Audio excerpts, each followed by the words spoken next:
Ahora comprendo, ahora me veo, entiendo que todo en lo que yo creo en algún momento se escapa de toda noción. ¿Cómo leer este mapa que me da pistas de lo que soy? Ahora comprendo.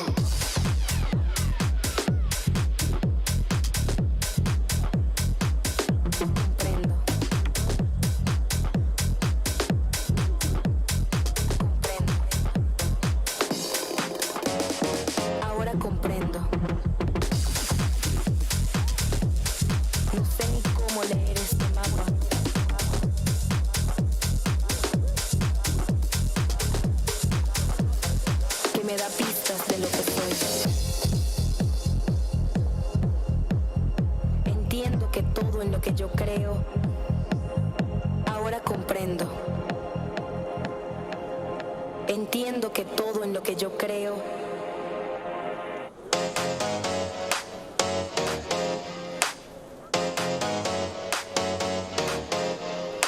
ahora comprendo, ahora me veo, entiendo que todo en lo que yo creo en algún momento se escapa de todo sentido, de toda noción. No sé ni cómo leer este mapa que me da pistas de lo que soy.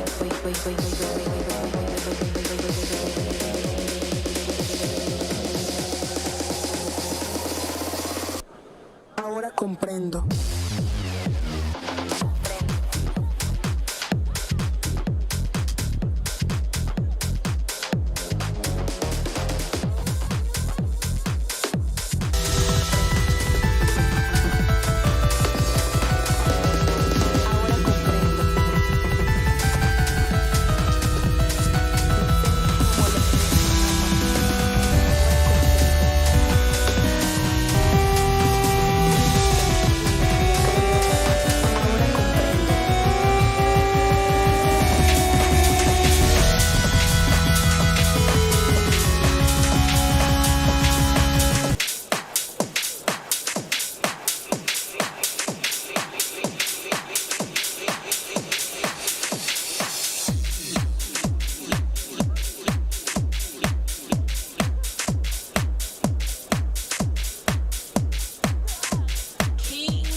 your goals, aspirations to give and receive more.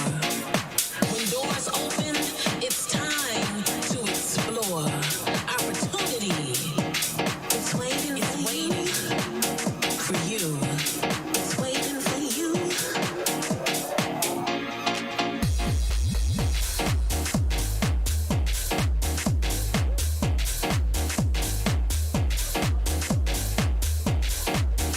Don't be afraid. You were created to do great things. And they're waiting on you.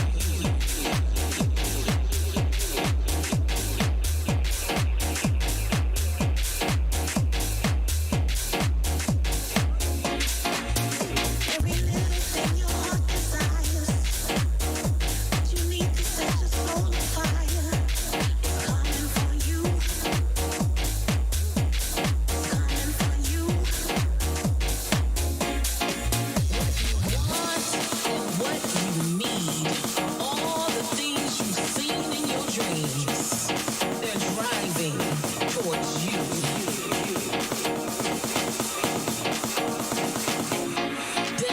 Alright, I'm back. King Emmeline, thank you for the raid. I'm just getting started today doing our second day coverage of LUNARCon. You guys on Final Fantasy 14 as well? If so, y'all guys should come join me. All the festivities that are going on.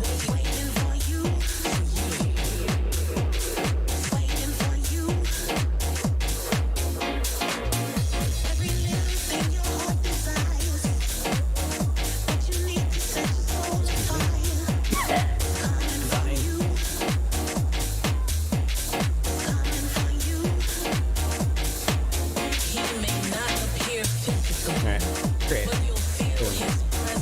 And that one is enabled.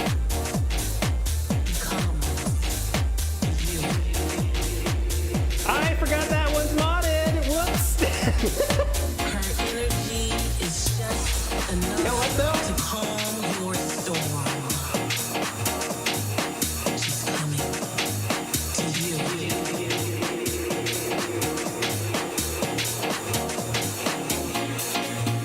Don't be afraid. You were created to do great things. And they're waiting on you.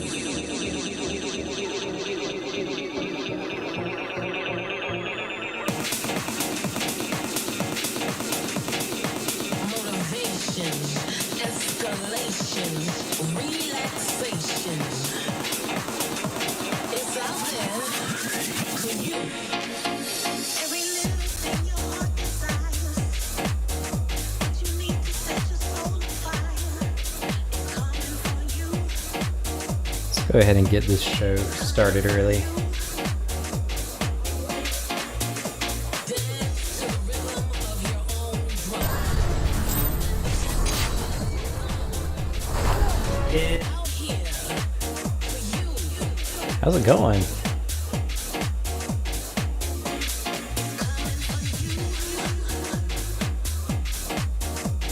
Sure, I got all my co-streams up.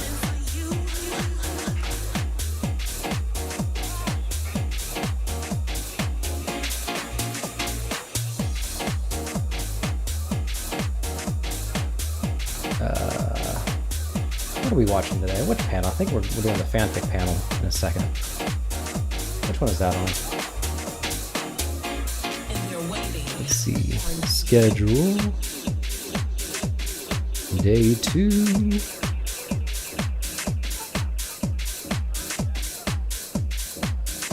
Oh, this one's already started. I need to go ahead and switch over to it. 1 second.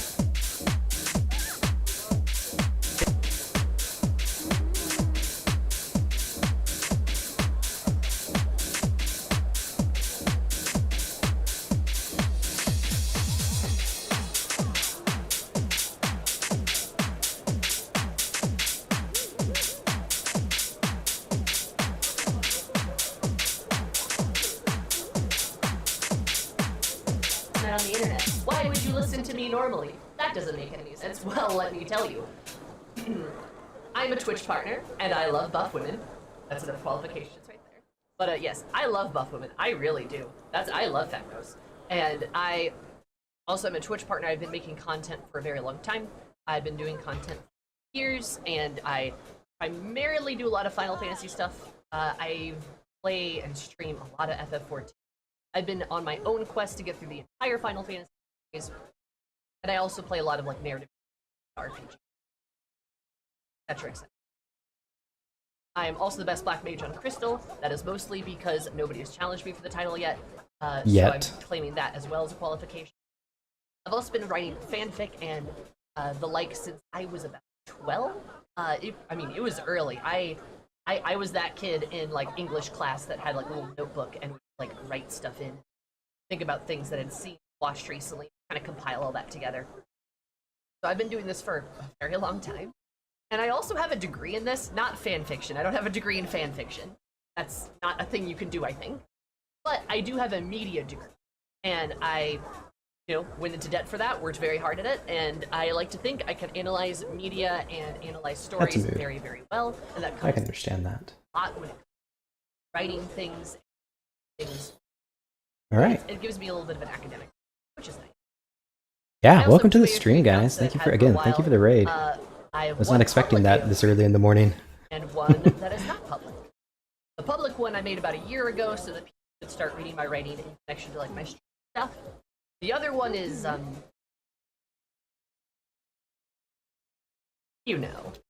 What? But other than that, I mostly write FF14 fanfic. I also do a lot with League of Legends. I need to see if my friend is going to be joining us. She was really looking forward to this panel. D&D, and I'm an avid D&D player, and I write a lot about characters and such in there as well. That's also how I get a lot of my writing juice out, as well as through tabletop games. And as for my Warrior of Light, as I mentioned earlier, that is Eris on the side there. She's a big old pyromaniac. I love her. I will be using her for a couple of examples, going through my little panel here, just because it's probably good to have some examples. And like I said, this panel is just an excuse to talk about her.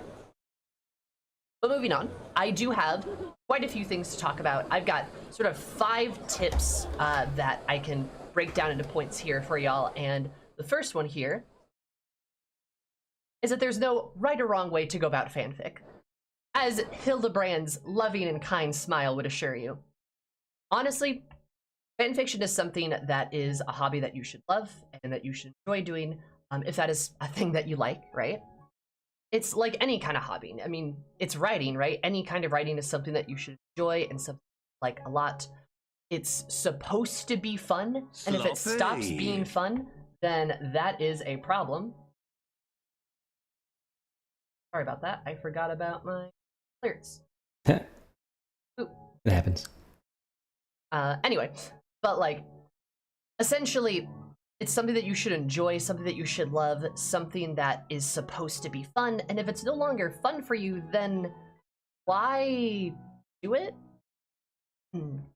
Basic grammar rules apply, and there are, certain rules, air quotes, about the fan fiction. But remember that fun is always the #1 priority. You should always be looking to have fun. You should always be trying your best to have fun.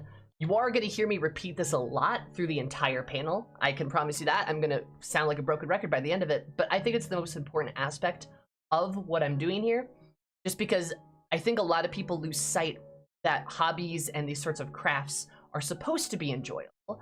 And especially with fan fiction, it kind of gets a really bad rap. Like a really bad rap that it's like cringy or weird or wrong or like perverted. And that's like, none of that's true. Just enjoy what you like, do what you like. Life is short to not enjoy yourself in it, right? Very true. Very true. And again, re-emphasizing the point. I used to write fanfics. Have fun. Back in like high school and stuff. Writing they were awful, art, but I had a lot of fun doing it. Write what you read, but you also want to enjoy what you're writing. You've probably heard similar advice like that before, but it really is an art that you have to work at and practice and get better over time with. It's just something that's, that will take time and patience. So you need to enjoy yourself as you do it. There's a lot of fear that exists in sort of the general social media or online hemisphere that what you're going to do is never going to be good enough. And I'm here to tell you that it is good enough. I mean it. It is. Your voice, your perspective, what you have to say is good enough. Promise. Promise. It's really important. There's also other important aspects of that too. Well, the point is to have fun. Remember to tag stuff appropriately. AO3's got a pretty sophisticated tagging system. Please use it. Most websites do. You want to prep readers' expectations appropriately. Like you want to prep expectations There's a star. appropriately. Get it. And honestly, Exclamation jump. you know, you don't want to go in there and throw out stuff that's not unexpected in like a bad It's a bit way. too late. Like if you're going to talk about serious topics, and you certainly can, and maybe even should, you want to treat those topics with respect, and you want to make sure those tags are out there, viewable. You want your summary to be accurate. You want your sort of discussion or notes to be accurate to describe things appropriately. If you don't do that, then, you know, you're kind of doing a disservice to your writers, or your readers, my bad. Treating serious topics with respect is extremely important too. I know I've written about a lot of stuff that is, you know, not stuff to be taken lightly. It can be very cathartic to work through things that are maybe very intense or serious, traumatic even. And it can be very cathartic, like, you know, if you're painting a vent piece or something like that. Writing is the same way, but just make sure you don't make light of those topics in a way that is inappropriate. Expectations exist, and setting those expectations appropriately for your readers is very important and helps them have fun, helps you have fun, and everybody has fun. And that's great, right? On to the next part.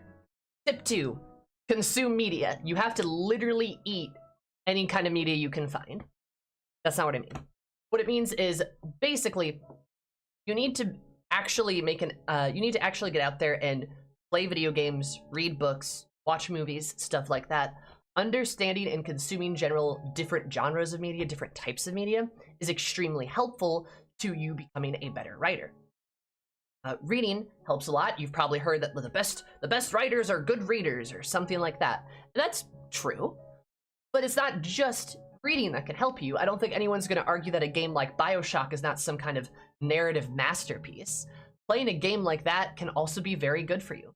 Understanding and looking at other pieces of media can be very helpful to you as a writer. It can give you inspiration. It's fun, and just understanding different types of things is just very important. I mean, whether it's just narratives or like sort of plot devices, character types, tropes, good and bad tropes, things like that. It's very important to get an understanding of that and diversify your experience. Consuming any kind of media is important, like I said. Narrative techniques, blah, blah, blah.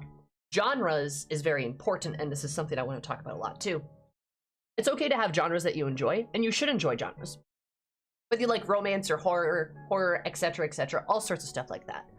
But it's also important to branch out, too. Find the stuff that you like, explore that thoroughly, but every once in a while, try to find something from a different genre, or a different media type that maybe you're not as familiar with, because that can help diversify your writing and help you better understand and add new things to your writing. I know there's been books I've read that have been maybe not my typical thing. I'm a big fan of romance, and occasionally I do dip into like mystery and stuff like that. Not a big fan of mystery, but every once in a while I will find a mystery book I really like, and it gives me an idea for a character, a fic idea, something to put into a D&D campaign, you know, something like that. And it just gives me little ideas because I'm not used to a lot of the same tropes and things that you would maybe see in a mystery book versus, say, a romance book, or a game, or a movie, etc. Thank you, I like my hair too. But moving on to our third tip. She does have nice hair, actually. Practice, practice, practice. Here's this tip. You've probably heard this one before. I think everyone has. Anyone that's ever practiced something ever has heard of this before. Writing is an art. It requires practice like any art. Your first draft will not be amazing. That's okay. Neither will your second draft, or your third, maybe even your fourth. That's okay. Revising is very important. Taking time out of your day to work on your craft, work on your writing is extremely important to progress and to get better. Otherwise, it's not really gonna happen. You're not gonna get better by, well, not writing. That works for a multitude of things, like I said, with art or with any kind of digital like, you know, kind of coding or like modeling, things like that. Just gotta practice at it, get better at it.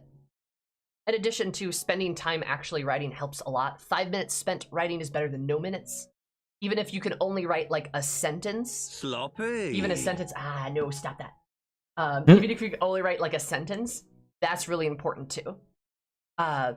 Just getting something out there, super great. There's some writing advice that was given that was very popular in a lot of places a while ago.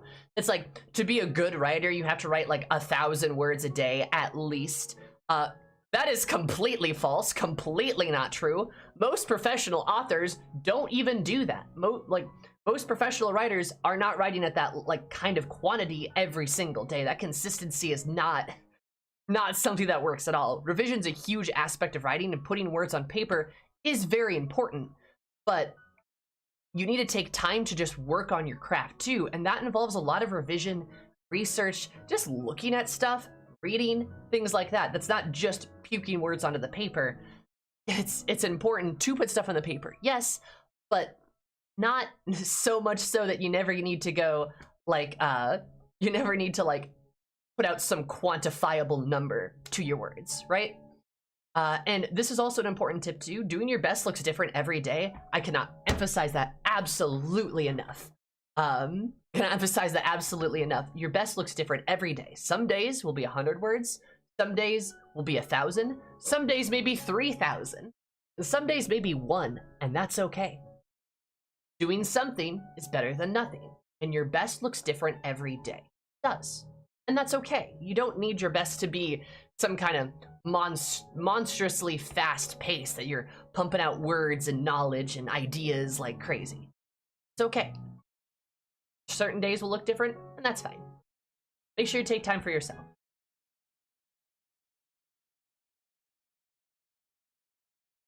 There we go. Practice is how you get better. Remember that. It's okay to have 17 different drafts in your folder. It's okay to have whips piling up over and over and over, but finishing 1 out of 17 is great. Having 17 laying around is completely a-okay, and that is certainly fine. Where do you think I got that 17 number from? Don't look at my drafts folder. But no, it's okay to have a bunch of stuff lying around and stuff that I like this girl. you may not ever finish. That's okay. If you're writing a piece and you're like, I don't like this anymore, that's fine. You don't have to continue. You don't have to keep writing it. If it becomes less enjoyable for you, you can just leave it there and come back to it later. And that's completely okay.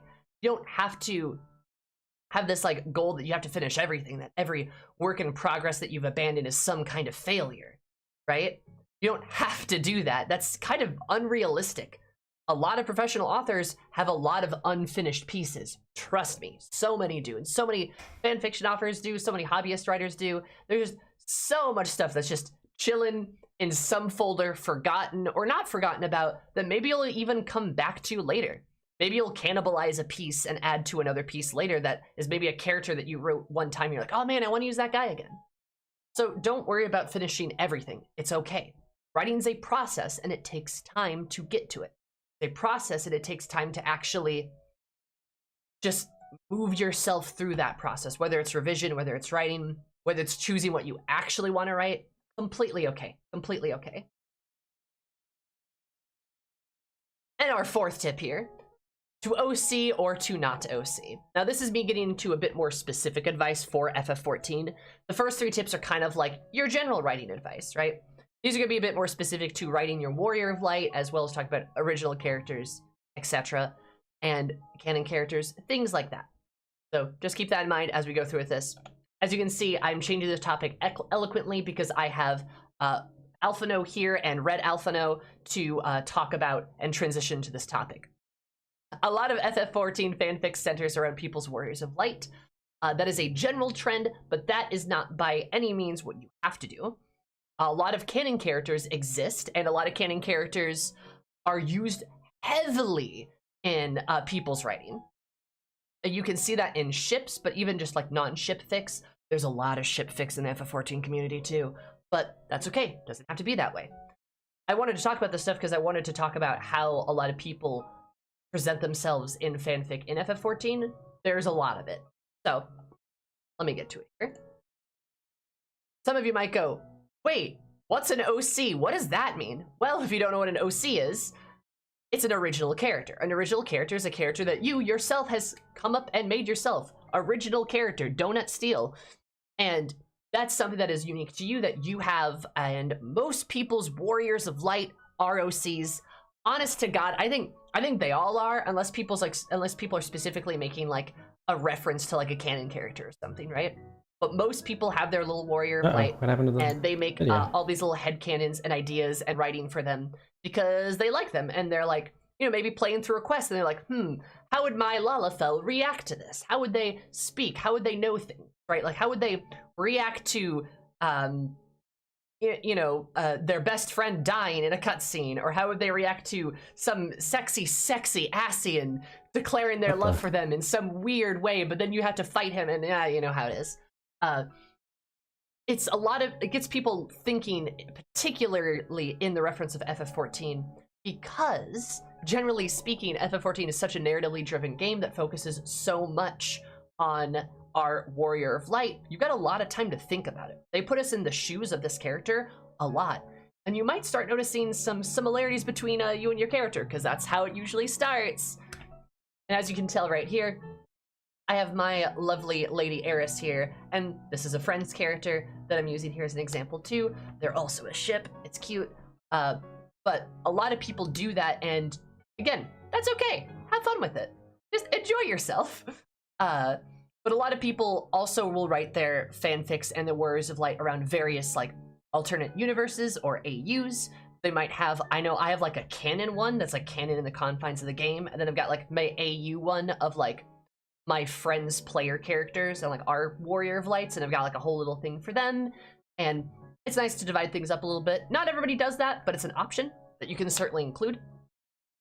And also, another important thing to remember as well, OCs do not have to be Warriors of Light. I know a couple people who canon their characters as not Warriors of Light, and that's completely okay. You can be like a Scion or some other random adventurer, or I don't know, maybe an Asian. I've seen a lot of stuff, a lot of cool ideas too. That's one of the beautiful things about OCs and about FF14 fanfic in particular, is I think it gives us a lot of space for very rich, in-depth, and diverse OCs, which is super cool, because who doesn't like to see that, right? Who doesn't like to see just this huge breadth of different types of characters? I'm sure there might be some similarities between your Warrior of Light and another Warrior of Light, but honestly, I'm willing to bet you cash money that none of them are exactly the same, because they're so different, they're so unique, and FF14 does such a good job of letting us and giving us the space to make our characters anything we want. So in that type of space, people will just go crazy, and that's awesome. That's the best part of it, dude. That's fantastic. And remember, just enjoy yourself at the end of this. Feel free to experiment. Feel free to have fun. Make your AUs, make your headcanons, make that weird Loperette headcanon that you've had rolling around in your head for a while. Why not? Do it. Have fun with it. Again, tag things appropriately, use grammar so people can understand you, etc. Do all sort of that stuff. It's honestly fine. Enjoy yourself. Important. Now let's talk about ships, because oh boy.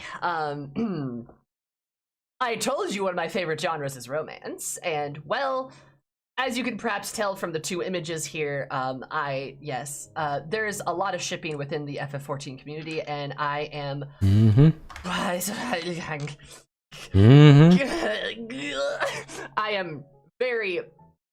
I'm drowning. It's great. But basically, you can't really talk about FF14 fanfic or canon characters or OCs without talking about some good ships. Yeah. Ooh, okay. Ooh, gotta calm myself down. All right. Get this, Anyways, get this woman some so water. FF14 fanfic focuses on canon characters a lot, focuses on OC characters a lot, but what happens when you put the two of them together and make them smooch? Well, I might tell you, you get ships. And ships are lovely. If you don't know what a ship is sort of when you take two characters, make them kiss, and they set sail on a wonderful romance Ayo. together. Or maybe it's terrible. That can be fun too. So, enjoy yourselves. Basically, when shipping canon characters, everyone does it. FF14 is probably one of the kindest and nicest and most generous communities when it comes to just letting you ship yourself with canon characters. There's a lot of communities that are like, no, don't do that, that's bad. And like FF14 is like, Do it. I love a cat boy! Do it. And who doesn't love Raha, honestly? He's great, honestly. But there's so many ways that you can like have that and work with that, and it's really great, and there's a lot of diversity within that as well. A lot of people's dynamics can be different for characters. I can tell you, as you could probably tell from the two pictures I hear, two of my biggest ships with Eris are Emmett and Graha. We've got the unhealthy one, and then we've got the healthy one. And also, I've shipped Eris with a variety of characters, and I've shipped myself with characters that you may scorn me for, but, you know, a lot of people ship themselves with Emmett, but, like, listen, I do love a juicy boy, too. Love me some toxic shit. But, anyway, I also, you know, work on a lot of fics that are not necessarily ship-based, and that's fine, too. While a lot of FF14 fanfic is fixed on canon characters, and shipping, it doesn't have to be. So you don't have to ship with canon characters. You can ship with other OCs. That's good. I do that too. And you can ship in a way that's not necessarily romance or not necessarily flirtatious in that way. It could just be platonic. There's a lot of platonic ships too. Again, have fun with it. Do what you like within reason. There's certain areas that you should maybe consider very heavily whether you want to go into them or not. You know, things like that. I think you guys all have good reasoning behind it. Make sure you tag things appropriately. Make sure you do things appropriately. Prep expectations, etc., etc. There's a lot of good platonic ships. There's a lot of good romance ships. There's a lot of good combinations thereof in between. All that good stuff. So moving on, we've got one last tip for you. Your Warrior of Light and you. This is specific to sort of more specific Warrior of Light or OC advice. Everyone has a Warrior of Light or 5. Each Warrior of Light is different and interesting, and that's the best part about this. I said that before a little bit, but we have such a good space and kind of area to diversify and make different types of characters, and that's something that you should definitely delve into and have fun with. Each Warrior of Light is different and interesting. Go for it. Experiment with it. It's okay if it doesn't go well. It's okay if you mess up. It's okay if, like, you don't have fun at first. Try something new. Try something different. Try a different Warrior of Light. Why not? Fantasia. Trans your gender. It's fine. Do whatever you want to do. Live your life. It's completely okay. But remember, there are some guidelines that can help. I got some advice for that. Make sure that you appropriately explain your Warrior of Light. This kind of goes back to previous tips about tagging stuff.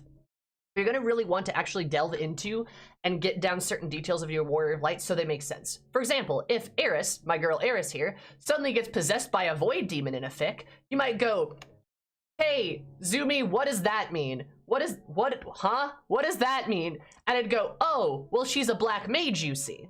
Because she is. That's her canon job. Best black mage on Crystal, remember?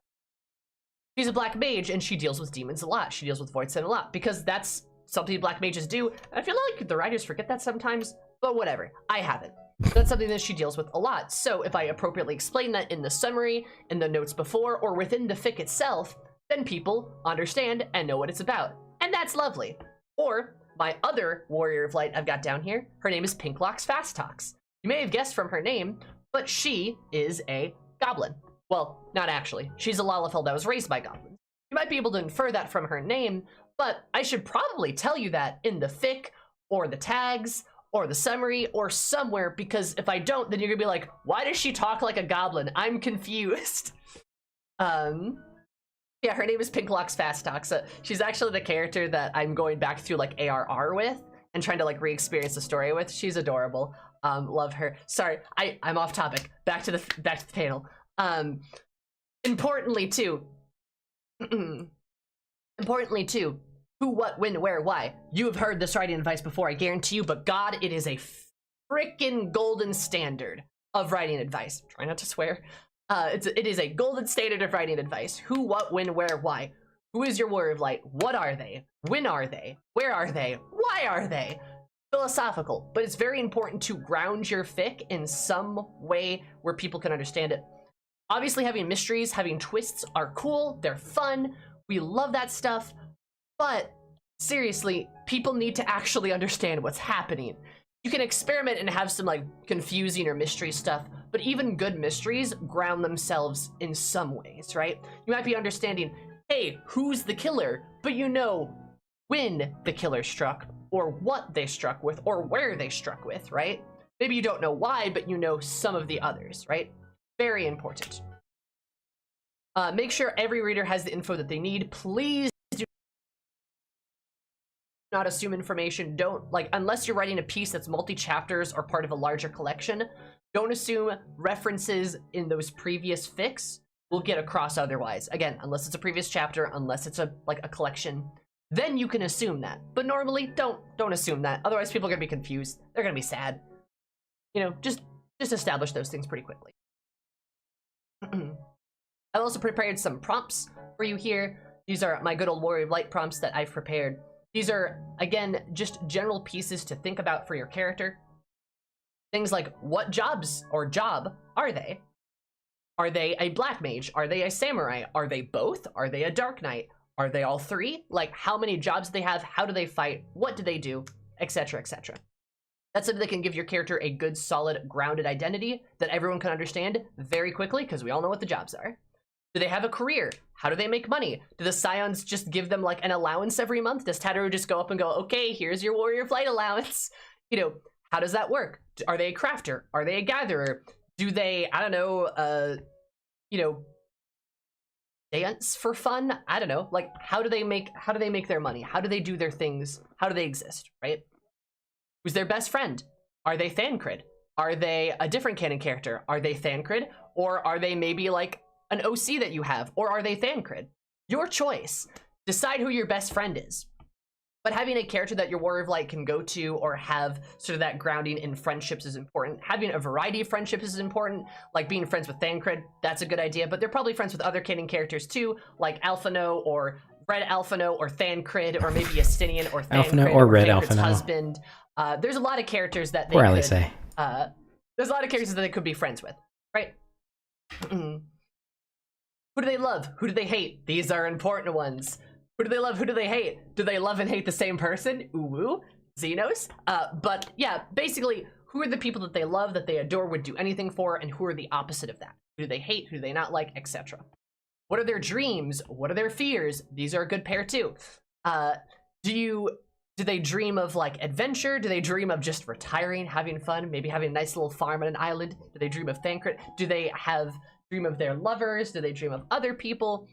Are they afraid of losing those people? Are they afraid of being an adventurer? Are they afraid of, you know, dying? Are they afraid of spiders? Are they afraid of not being good enough? Are they afraid of the soul-crushing existential dread of reality? What are they afraid of? What do they dream of?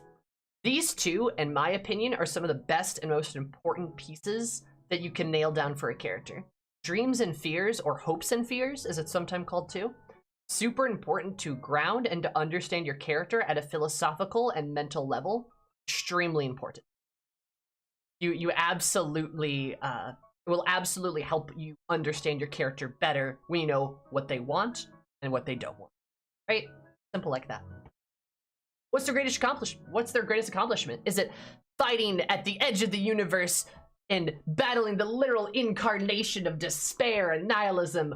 Or is it just handing out cookies to some orphan kids that just needed a little bit of comfort in their day? Or maybe it's being a parent, or maybe it's just being a kind-hearted adventurer that makes people feel safe and makes people feel like they're wanted and they belong here. Up to you. How do they identify? Are they a man? Are they a woman? Are they none of the above? Are they all of the above? Are they gay? Are they straight? Are they bisexual? What are they? Are they a Rhodian? Are they a goblin? Are they a femro? I already said Rhodian, but femros are great. Are they a cat girl? Are they a cat boy? Etc. How do they identify? What do they look like? What are their physical characteristics? Are they Thancred? That's important too. Decide whether your character is Thancred or not. What was their lowest point? What was their highest point? Highs and lows is also very important. When you can identify what a character is and what they consider to be a high and a low point, you can ground them very well too. Was Shadowbringers a low point for them? Was it a high point? Was Endwalker a low point? Was it a high point? How do they go through things and how do they manage that in a way that that makes sense for them? And decide on that. Yeah, that's important. But alas, we are here at our lovely little review. So remember, tip 1, have fun, enjoy yourselves. Seriously, if you're not having fun, what's the point of what you're doing? Life is too short to have a bad time. Enjoy yourself. 2, enjoy your favorite stories. Look at other stories, look at other pieces of media, go to them, read them, watch them, play them, enjoy them, have fun with them. You need those pieces of media so that you can understand and enjoy them so that you can better yourself as a writer and better your perspectives on writing. Practice. Gotta practice. That one's so simple, but you really do. You just gotta work at it. Again, your best enjoy them every day. And so any words are better than no words. Any drawings are better than no drawings. Any lines, any craft that you work on, any skill or art that you work on, you gotta take time to actually practice it, work on it. Best looks different every day. It's okay. Anything's better than nothing. OCs are fun, but they're not mandatory. You're allowed to have them. You're allowed not to have them. You're allowed to do anything you want with them. Again, within relative reason. That's very important. That you don't go off the wall with certain things, as I've said previously. And 5, explain you're a warrior of light well and with purpose. Explain them in a way where people can understand and follow them, and be able to capture sort of what your perspective of them or what you're trying to convey with them. So yeah, that's the good stuff. Remember, fanfic is fun. Enjoy yourself. All for fun. Don't worry about being cringy. Don't. You've probably heard the advice, kill the part of you that cringes. While that might be a bit cliche, that's important. Love yourself. Seriously. Life is too short. Life is too short to do so otherwise. If you can help it, it's best to just take that first step and to go for it, do what you love, work on what you love, have a good time. And remember, like with fan art, write whatever makes you smile, because a smile better suits you here. Oh, my heart. How dare you. And that's my panel, or at least the first part of the presentation. I hope you've enjoyed it so far. I do have my shameless plug page here as well. Where do you find Azumi? The first place you can find me is within your walls. I am there. But the second place you can find me is on Twitter, YouTube, Twitch, and AO3. And you can see those are my handles right there, respectively. You can tell I'm trying to get the 97 out of my name. I'm trying so hard. It is so hard. It is so hard to do that. It's very frustrating.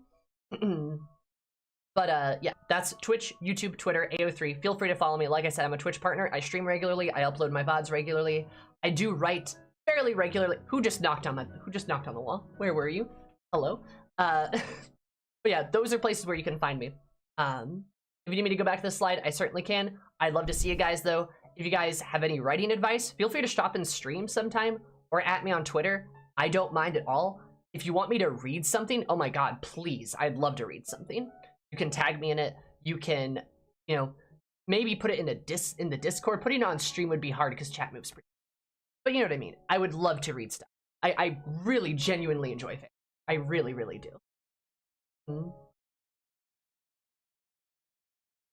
But do you have any questions? Can I read something of yours on my channel? Ooh, yes, with certain permissions. Some of the stuff I've written is not TOS safe. Yo. Most of that stuff's on the other AO3 profile. But Yo. Yeah, got the questions page now. The rest of the panel dedicated to that. If you got questions, let me know. Do I have a favorite author? Yes, I do. My favorite author is, I would say, it might be a bit cliche. I really genuinely enjoy Mary Shelley. I really like her a lot. I think she's very, very, very good. And I mean, maybe that's just because like of the goth vibes or something like that. But I just think she's a classic. Jane Austen's really good too. I like Austen a lot. I am a fan of. I'm a pretty big fan of like. Are you a planner or any fanfic recommendations? Oh, I got so many. But yeah, no, I like a lot of authors quite a bit. It's kind of hard to pick sometimes though, especially out of modern authors. I find myself really stuck on a lot of modern authors. Some of them I like less than others. But there's a lot to pick from.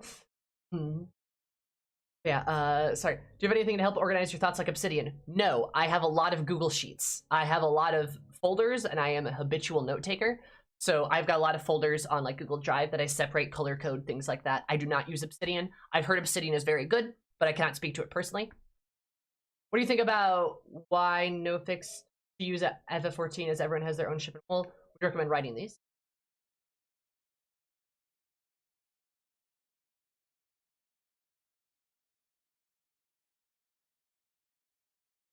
I would say, honestly, again, as long as you do things appropriately, I think it could potentially work. I like this is kind of specific advice that like I kind of talked about like a little bit with like trying to go about things appropriately and trying to go about things in a way that like works very, very well. It's kind of up to you. I don't do a lot of that myself at all. But I've seen some things that people have pulled off that are pretty okay. So you want to try it, go for it, but just be careful. That makes sense. I know I don't want to take a super hard stance on that, if that makes sense. Oh Lord. I refer myself and a small circle of friends. Should I still follow the introduce your warrior of light well rule? That could be an exception if you know the exact people that you are dedicating your writing to. That is a good idea. I think if you know like your audience extremely well, and I guess you don't have to worry about that as much, I would still explain certain things, maybe just as a refresher or a reminder, because that can be helpful to people. What's my favorite trope? Enemies to lovers. Easy, enemies to lovers, baby. Oh man, either that or found family. But oh man, enemies to lovers. I am a Xenos shipper. Yeah, I was about to say, like Xenos fangirl confirmed. Right. Easy, but found family is very good too. I love found family. Scion found family. But yeah, sorry if I don't get to all your questions. Feel free to repeat them. Chat moves quickly. How do you deal with writer's block, especially writer's block that's been there a long time? I find breaking writer's block is very hard. I can tell you, I used to write an absolute boatload of content back in college, when I had a job where I could just sit down and write, and then like I was kind of like a secretary. I just wrote fanfic at work. It was great. So I wrote a ton in college, and then the pandemic hit. I got very sad. I got so sad, so I basically stopped writing. But I've really started to pick it back up within the last year, hence my new AO3 profile. It does not have nearly as much fanfics on it that I would like. Also, hi Gerald, how are you? Does not nearly have as much on it that I would like, but I'm getting there. I've got some stuff in the chute. I know there's a fic I'm going to be probably finishing in August. I'm trying to release one a month, like one good fic a month, and I've set that kind of standard for myself. That may not be realistic for everyone, but that's something that I've been trying to work on a fic a month. And I've also considered doing some like, doing some raffles stuff in connection to my stream of like, kind of hosting like a raffle where I write a fanfic for free for somebody if they just win like a raffle. And like just like a win a raffle, and that would give me a lot of inspiration for myself. I know that. But just trying to set any kind of goal for yourself, I think is super useful. Yeah, if you guys are interested in that raffle thing, again, follow me on Twitch, like join the community and stuff. Like I have been really thinking about doing that. I might do one for August. Because that, I know that will give me sort of the deadline I need for me to like produce something, which I enjoy. Am I working, do you have an original book that you're making? Yes, I do actually.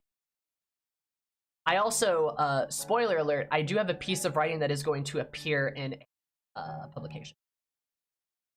Can't tell you specifically about that much, but I do have a piece of writing that is going to be in a publication. It's pretty cool. Do you want to write a book and get it published? Yes. Or do you have one or in the works out there? I'm working on it.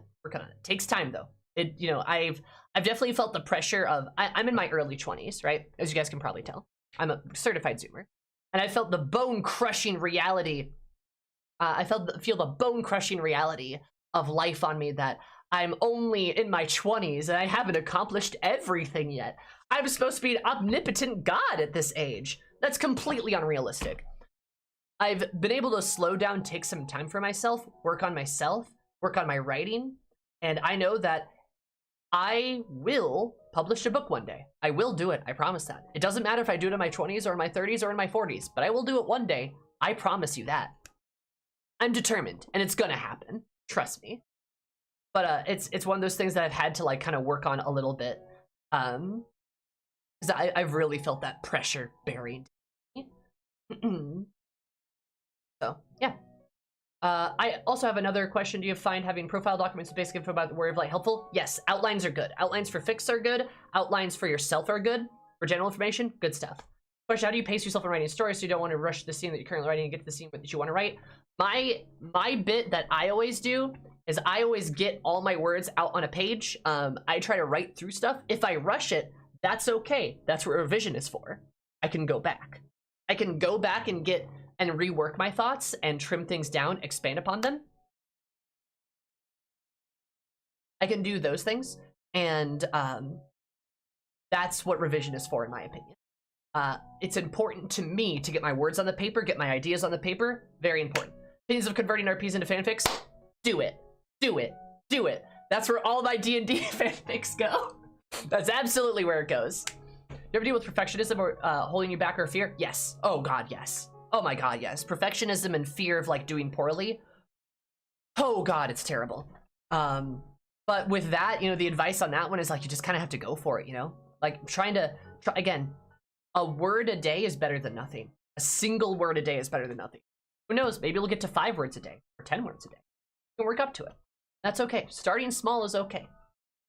That's okay. Do I have a favorite quote? Yes.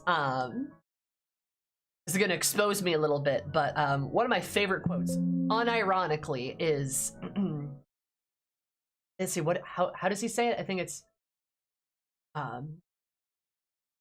it's okay. It's all right. You have to continue. You have to live on. You will. Rahatia's quote to that one guy in Endwalker, in the scene in Fafnir. I think I misquoted that a little bit. That is literally one of my favorite quotes. I am not kidding. I am not. That man regularly squeezes my heart. Squeezes my heart like a chew toy.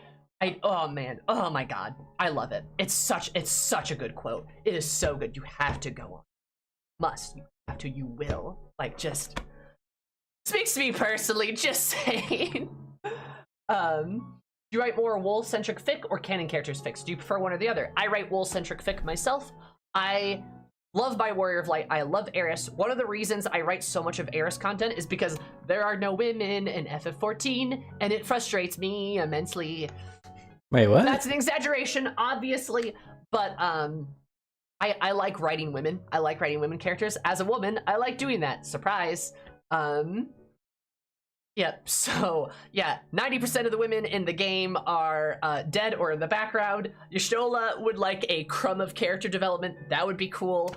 But you know what I mean? Like, okay, I like fair. writing Eris as a result. I like having her be my main character because I think the Warrior of Light's a cool character. I think she's a cool character. Oh my god, you girl. Don't even started. Cool.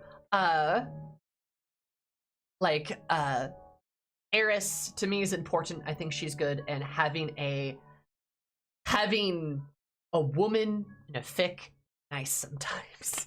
I don't write a lot of WLW fic, even though I am WLW. Oh, I'm bisexual, I'm sapphic, right? I don't write a ton of it because there is so little inspiration for it. It's a little rough. But Eris has a couple ladyships that I have. Most of them are with men though, because like I said, I'm bisexual. That's kind of what happens. Your stroller deserves a background. God, doesn't she?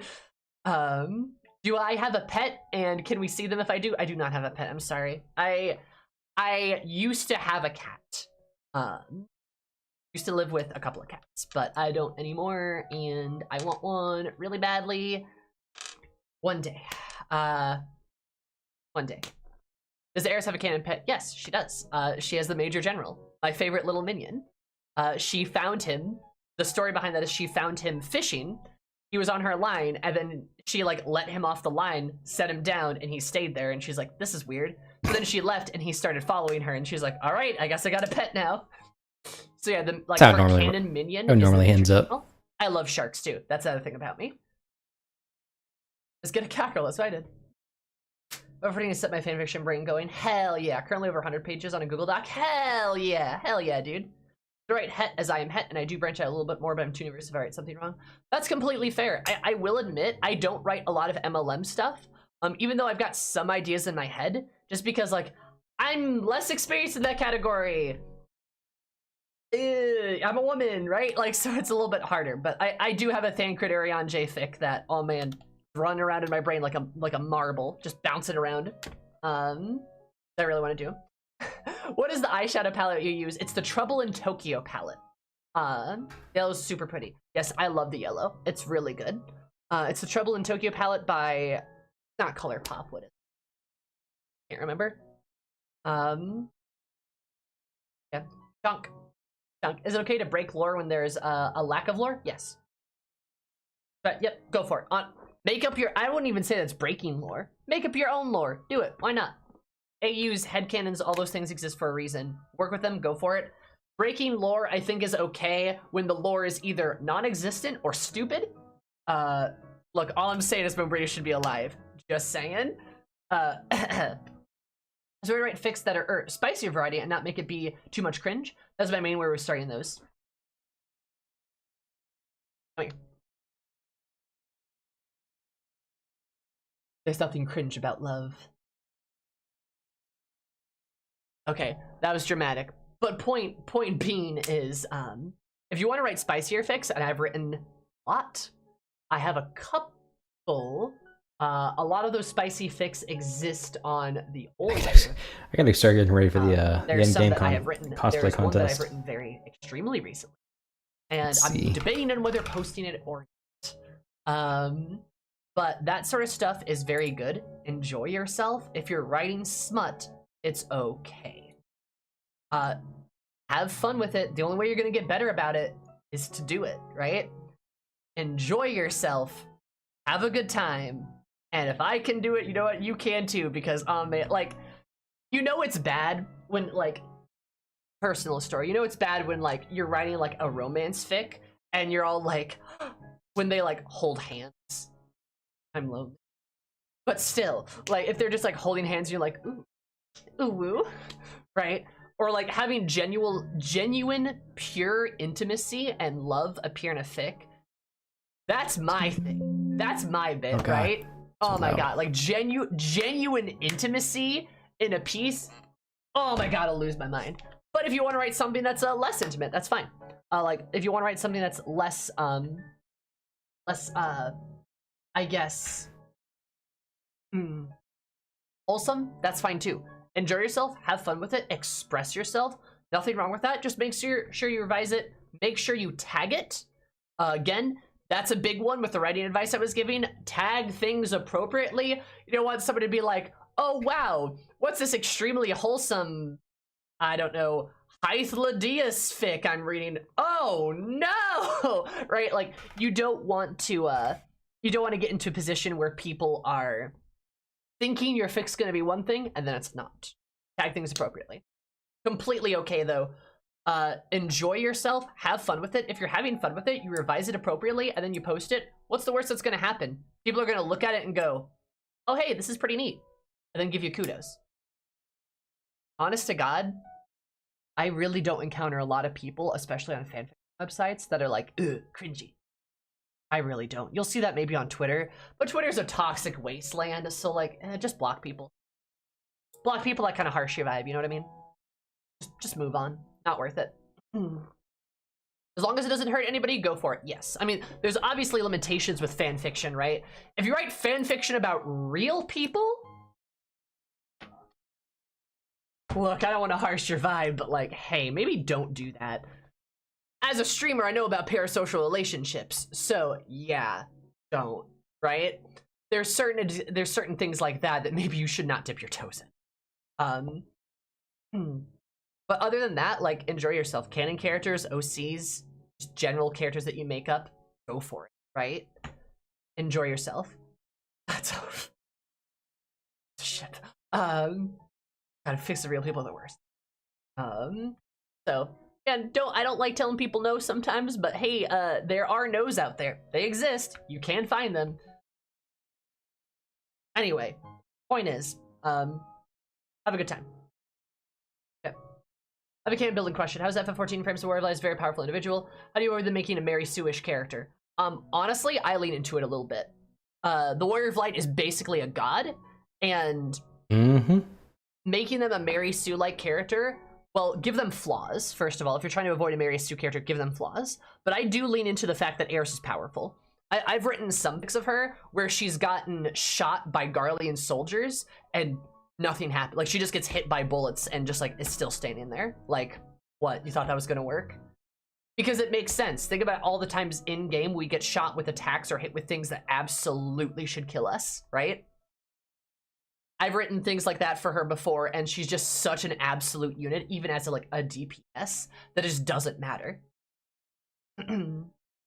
Right? You can literally have a cartoonish, somebody swings like a sword and it makes like the outline on their head kind of thing, right? But if you're trying to avoid a Mary Sue-esque character, give them flaws. That's the best way to do it. Like, that's the absolute best way to do it, is like, you just make sure that they're flawed in a multitude of ways. My Warrior of Light, Eris, has a lot of problems. She's a bit of a martyr. But she's also, like, not very heroic. She's the type of person that, like, she, in personality, doesn't save people because it's the right thing to do. She saves people because, like, her friends care about those, right? Or they're her friends. It's personal connections that motivate her to do heroic things. She's not a heroic person. She's not a paragon. Very opposite of that. She's incredibly violent, too. She's a black mage with a lot of power. You know what fire, ice, and lightning can do to a body, right? Like, and she makes great use of that a lot. Did that, and especially during, like, the events of, like, Stormblood and Shadowbringers, when she was going, like, kind of spiraling a little bit. There was a lot of that happening. Right? Less so in Endwalker. She kind of starts to come up a little bit through the course of that. But, yeah. Yeah, making them believable, grounded, having flaws, extremely important. Some of your effect Mary Sues are fine if you're having fun. Yep, absolutely. It's a very taboo thing, but a lot of protagonists in games are very Mary Sue-like, and people. Sure. Literally watch any shonen anime ever. They're all Mary Sues. The men. That's all that's in shonen. But still, right? Like, there's a lot of Mary Sue-like characters. Thank you. I'm glad you like my makeup. In game when Warrior Light is at their peak, the story weakens your character by specifically pointing out that they can't be everywhere all at once, even if they are powerful, for sure. And the game kind of does set you up to have flaws and have areas where, like, you're weaker in. But it's fine. Like, having an extremely powerful character works in stories where it's kind of the centerpiece in, and that's exactly what FF14 is. Oh, hey, I ran out of But, yeah. Also, as we're starting to get towards the end of the time, I've got about 4 minutes left. I'm gonna be streaming after this. By the way, for those of you that are interested, if you have more questions for me, I will be streaming after this. I'm gonna be at LUNARCON. You can say hello to me if you want. I have Eris in a Tifa cosplay right now. So if you see a very buff Tifa somewhere, you'll be able to find me. But if you've got more questions, I am gonna go live.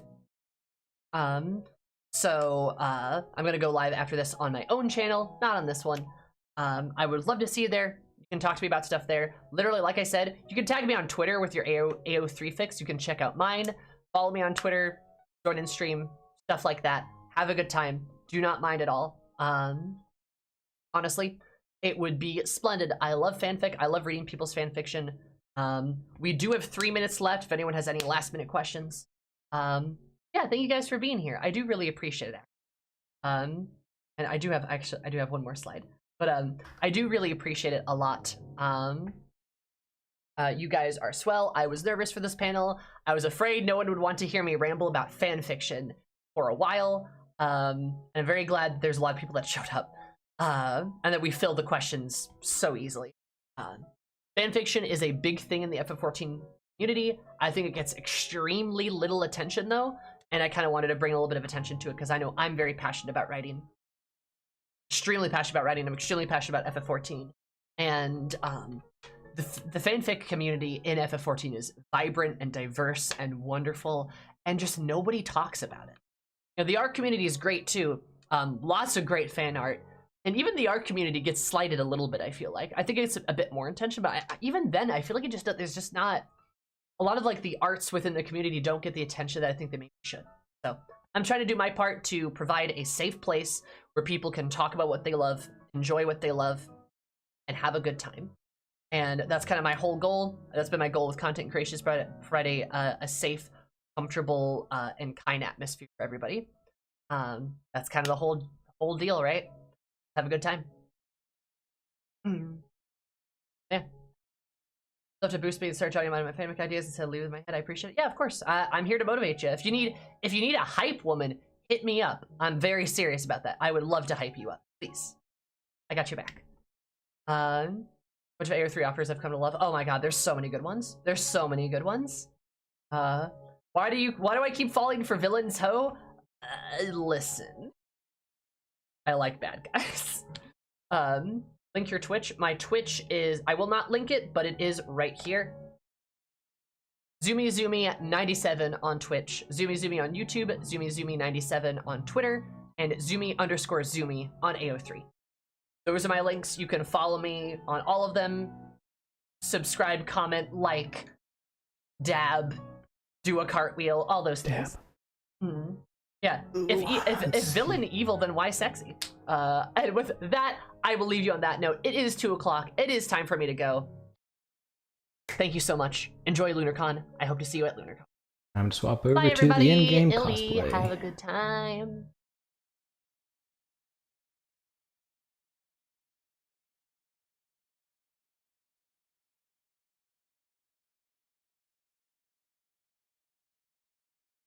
All right, we are getting started with the in-game cosplay contest.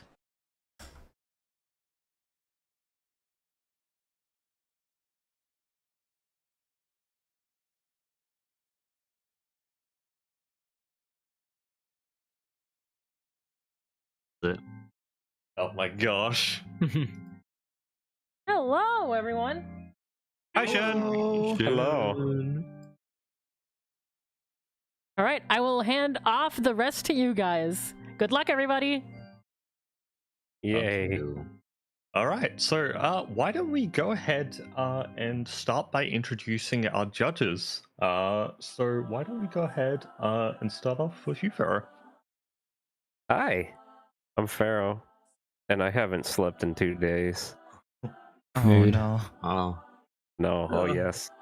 I'm looking forward to judging cosplay. I've nap. never. Yeah, that too. The only time I've judged cosplay is clicking on random people in Limsa. Besides holding like one event a while ago, so I'm really looking forward to judging another one. Looking forward to what everyone worked really hard on. All right. Up next, Joe, do you want to introduce yourself as the unofficial guest judge? Yes, hi, I'm Joe Cat. I'm the guy what makes the videos that people react to all the time. I am an unofficial judge, which means I will not have sway in the points that are being distributed among the people. However, I will be the tiebreaker if ever there is a tie among one of you. So it's like I have power. Well, you make it do so you in have an certain involvement. situations. All right, Ko. Hey guys, it's me, Ko. I am the famous creator for the crap guides on YouTube. Whoa, Joe I love Cat's those Crap videos. Guides. Yeah, thank you. I'm glad you're a big fan. Yeah, and I make YouTube videos besides that. So happy to judge these glamours in-game cosplay study because I've actually done a lot of like these streams where I actually kind of go over it myself. So I'm kind of used to this, and I'm excited to see it. All right, Jebby. Hi everyone, I'm PB and Jebby. It's nice to meet everyone. I have some sort of experience. I actually won Shen's Christmas cosplay by writing my macros backstage as we were going on. So just keep in mind that if you feel like you're not gonna win and you don't have enough time, there's always enough time to write your macros backstage. All right. And finally, as for myself, my name is Elam. I'm going to be the one introducing the cosplays as they step onto stage. And yeah, with that, Shen, are you all ready to go? I am fully ready to go. All right, and just for context, the macros are in shout chat for text, and the you have battle effects turned on, yeah. I will turn mine on. Let me make sure that I do. That's in character, correct? Yes, everything Yes. is on. What about custom emotes? Do I need to be on? Yes, Okay. All right. I would play it safe. All right. So you said shout chat, yeah? Yes, shout chat. Okay, shout is on, custom emotes are on. All right, we're good to go. Let's go! Sweet. Let's do this! All right, so let's go ahead and get this started. Up first, we have Celeste Velshar. I'm so sorry. I'm going to mispronounce these names with their Princess Zelda cosplay.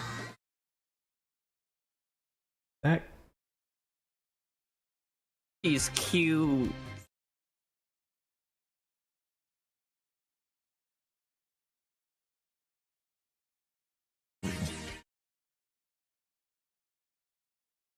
I guess my slate must be off. Oh, that's cute.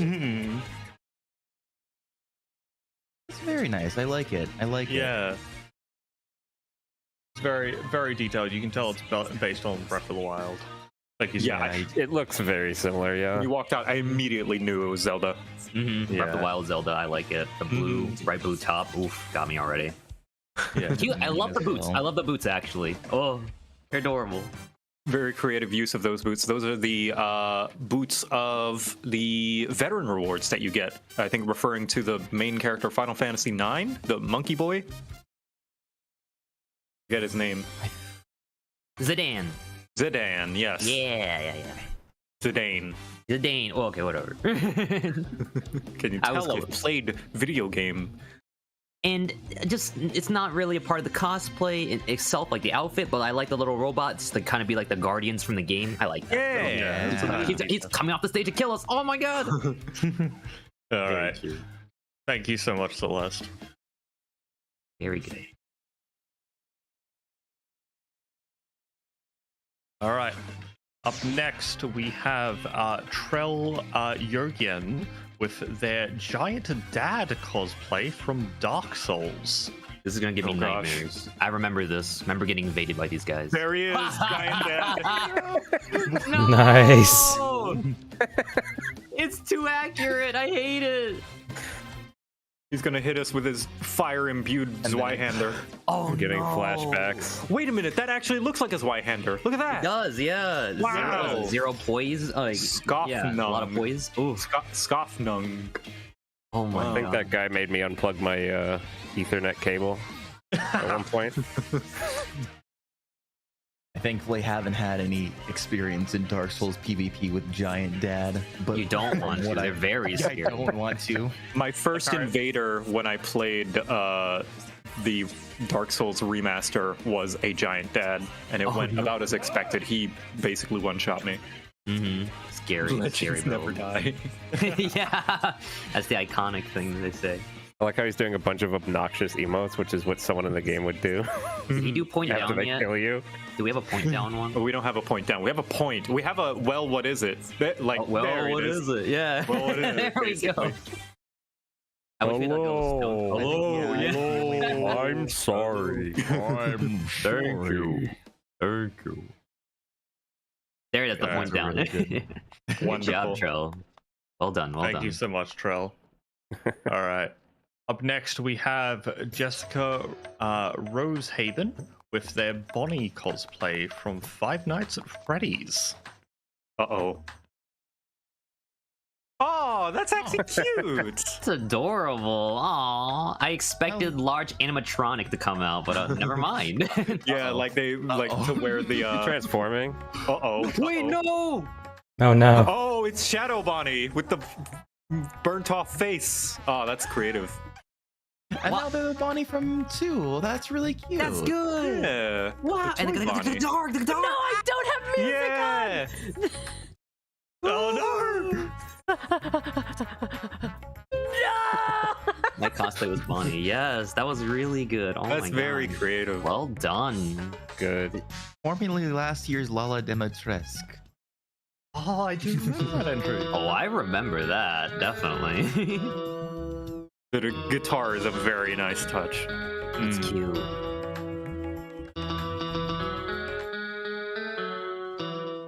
Very good use of the wedding coat as well.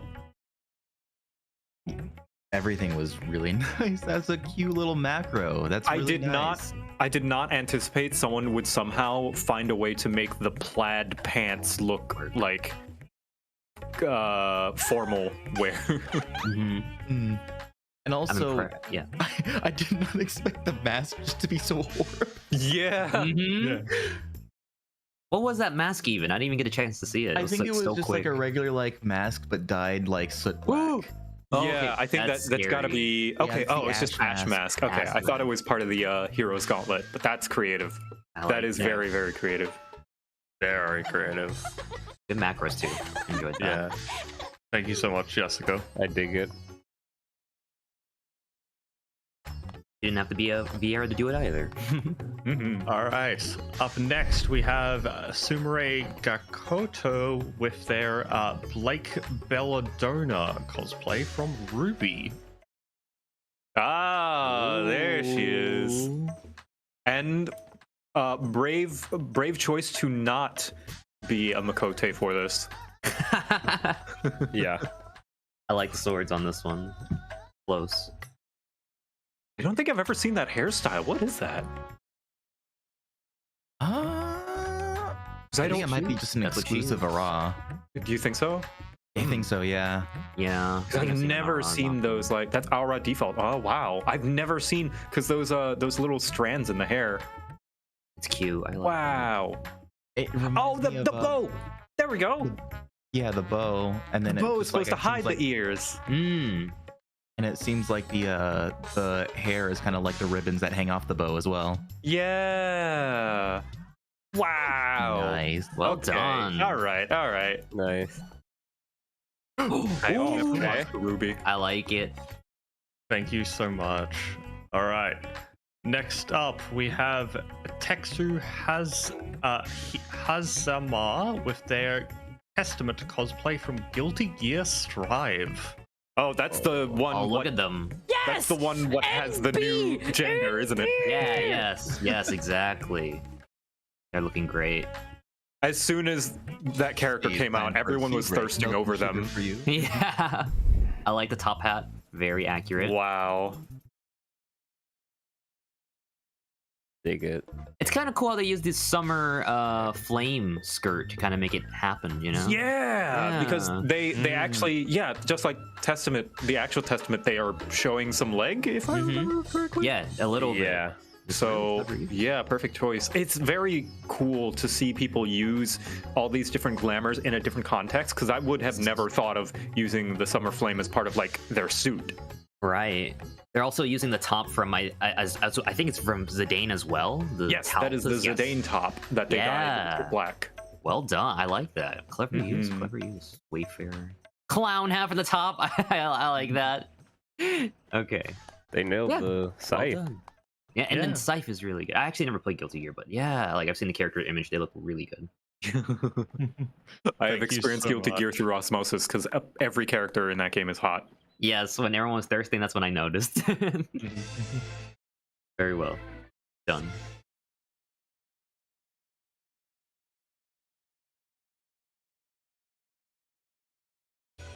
All right.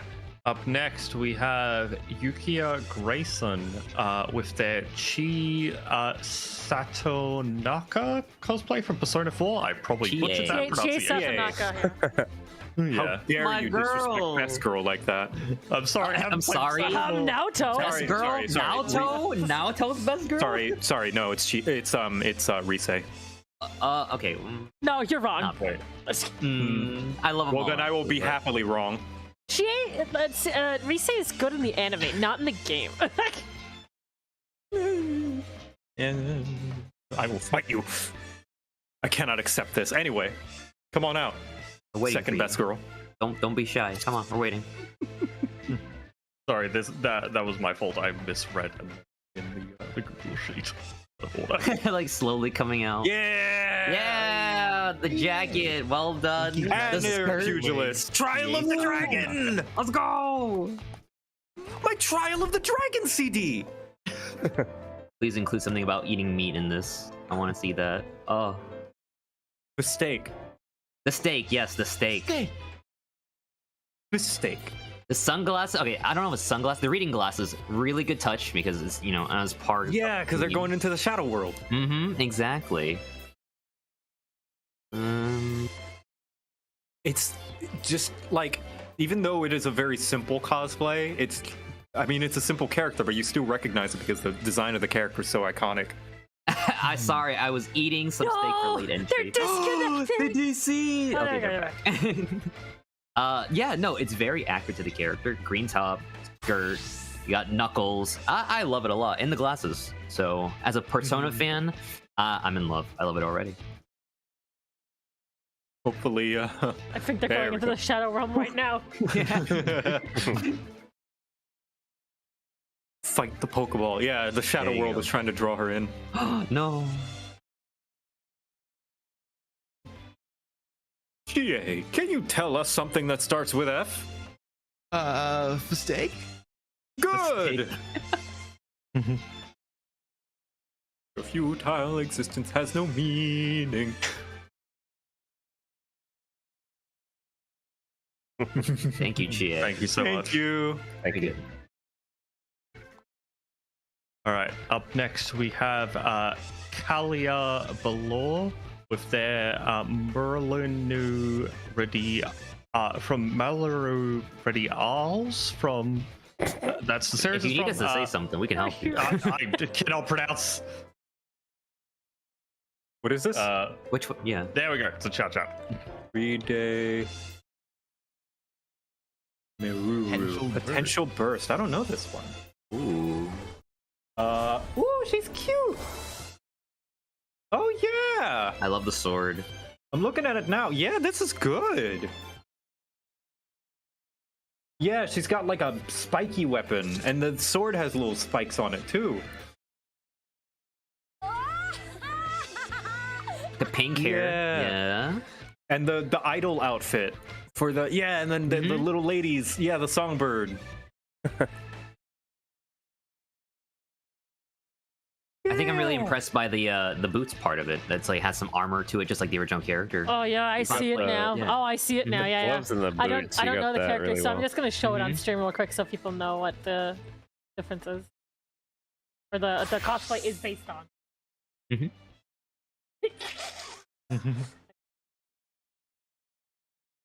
Yeah, this is a really nice cosplay. Mm-hmm. You know what? On the what's crown. really I just cool? noticed the crown. Yeah. She's got a cute little crown Oh on. right, yeah, she does. And even in the official thing, her crown is like kind of tilted on the side. I just realized the big gloves too match so well. they look so funny and like big, and it just works so well with that. And it also works like because it kind of looks like a little bit big on the actual art for them. Here, my chat probably right. could. Here, this is how he looks. Yes, please. OBS? I guess OBS just don't want to cooperate. OBS, no. No, OBS. Okay, thank you so much. Thank you. Thank you so Very much. cute. All right, and the names, the trend of butchering names is probably going to continue. All right, so up next we have Alia Kuasala with their cosplay of Sho Miyamoto from The World Ends With You. Oh, look at that. Oh, I need to play that game. Yeah, I that hear looks good like him. things. Yeah, that looks like a World Will End With You cosplay for sure. Listen up, septograms. The name's Sho Minamoto. The game doesn't have plenty of. Thought the rules may be different. You look 99% like him.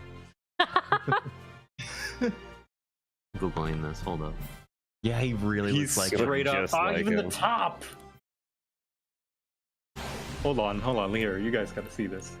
the ripped. The Oh my ripped God. jeans, yeah. Oh my god. Even Is that a little bit of the necklace too, or is that a choker? Close.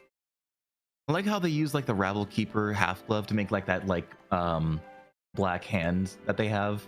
Mm-hmm. That's really. Oh that's really yeah, look at good. that. Yeah, look.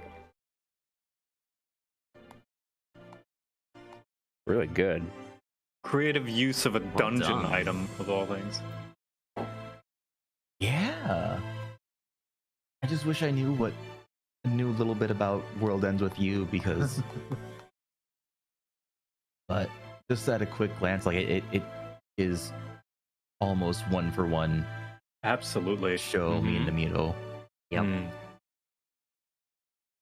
Hold You on. get 2 thumbs up from me.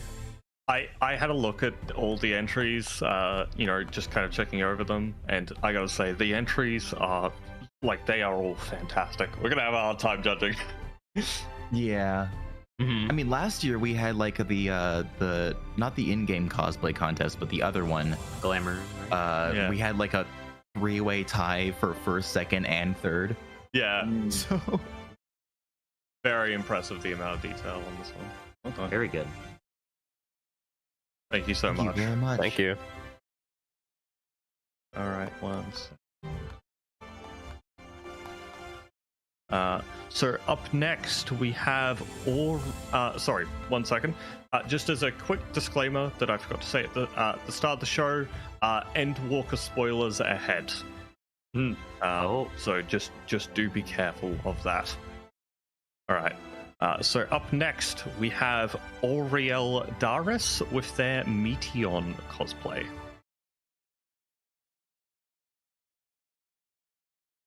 Yeah. Baby. Wait, did I see you in line? Can you hear me? I don't know. Maybe, maybe not. No, is she gonna? No, no. Is she gonna turn? No.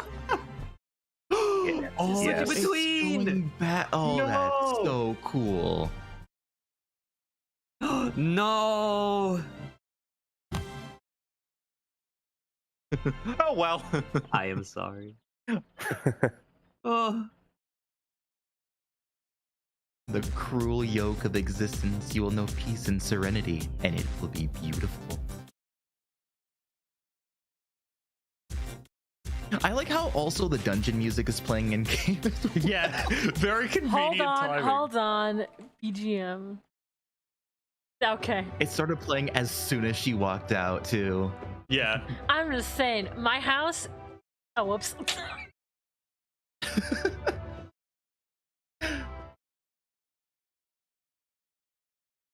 No. Look at her. She has depression. This is really impressive. That is I But if you love- rig that music, then Yeah. that's late. No, I'm kidding. What?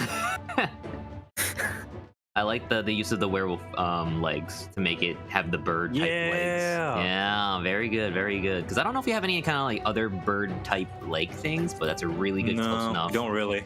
We don't. The Okay, so- size Yeah. is accurate as well, because I she's think the actually large compared to us. The most impressive thing was just like they could have easily just like switched like instantly to the dark version of Meteon, but it kind of like had Yeah, like that a was flickering story effect. flashing. Flip- Yeah. flashings. Yeah, Yeah. very good. Genuinely impressed. Amazing job. This is And- also this. yeah. Oh no, you go first because And it's the unrelated. headpiece. Oh, okay. And the headpiece being used as like the wings. Like I think that's is that from PvP? I don't know. That could be crazy, but like I like that. That's a really great use of that. It Well might done. be. Yeah, it is. It is. I know my items. This Alright, is go ahead. completely unrelated to everything. It's just because I saw the ancient minion running around in the background. It's kind of messed up that we have it running around because it's like that they're running around during the final days, and Yeah. we just have it as a minion. Oh, it's so cute, running for its life, about to die. Haha, adorable. That was a tragedy that wiped out their entire species. Let us use him as a prop for this cosplay. Very cute. This is Alright. like even the race fits because of the tail. Yeah, it does. Oh yeah, I love my Aura woman. What can I say? Really well done. All right. Thank you so much.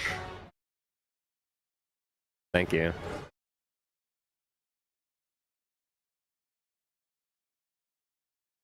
All right. Up next, we have Odilon Saw Vorlane with their Jarlax Ul Bane Ray cosplay from Dungeons and Dragons. Ooh, I don't know this character. I don't actually know a lot of D&D lore, so let me look it up. Whoa, wait a minute. I might know this guy. Wait, I think I reckon he's on the face of a book, I think. What's the name again? Jarlaxley Bane. Yeah, Bane Ray. Yes, I've seen this guy. It's funny. 'Cause I just. Dragon Heist. It's the guy from Dragon Heist. Oh. It's funny because like yeah. Yeah, go ahead. Yeah, go ahead. As soon as I saw like the red eyes and the dark face and the purple hat, I was like, I've seen this guy. Here, let me freaking show you guys. That's almost a 1-to-1 as well. Oh my god. Yeah. It's funny how like you can just Google it and see how accurate this one is too. Mhm. Even the white feather in the hat too, because I'm pretty sure you can't dye the white feather in the hat. Like No, you the feathers. can't. Yeah, so that's really perfect. I got the purple and gold going on. Boots are really well done as well. And the rapier as well, like it's almost like exactly There he is. like the sword that they use. Right? Yeah, I'm looking at the rapier now. Ooh, that's a good eye. I didn't even catch that. They're a red mage. There he is, Jarlaxle.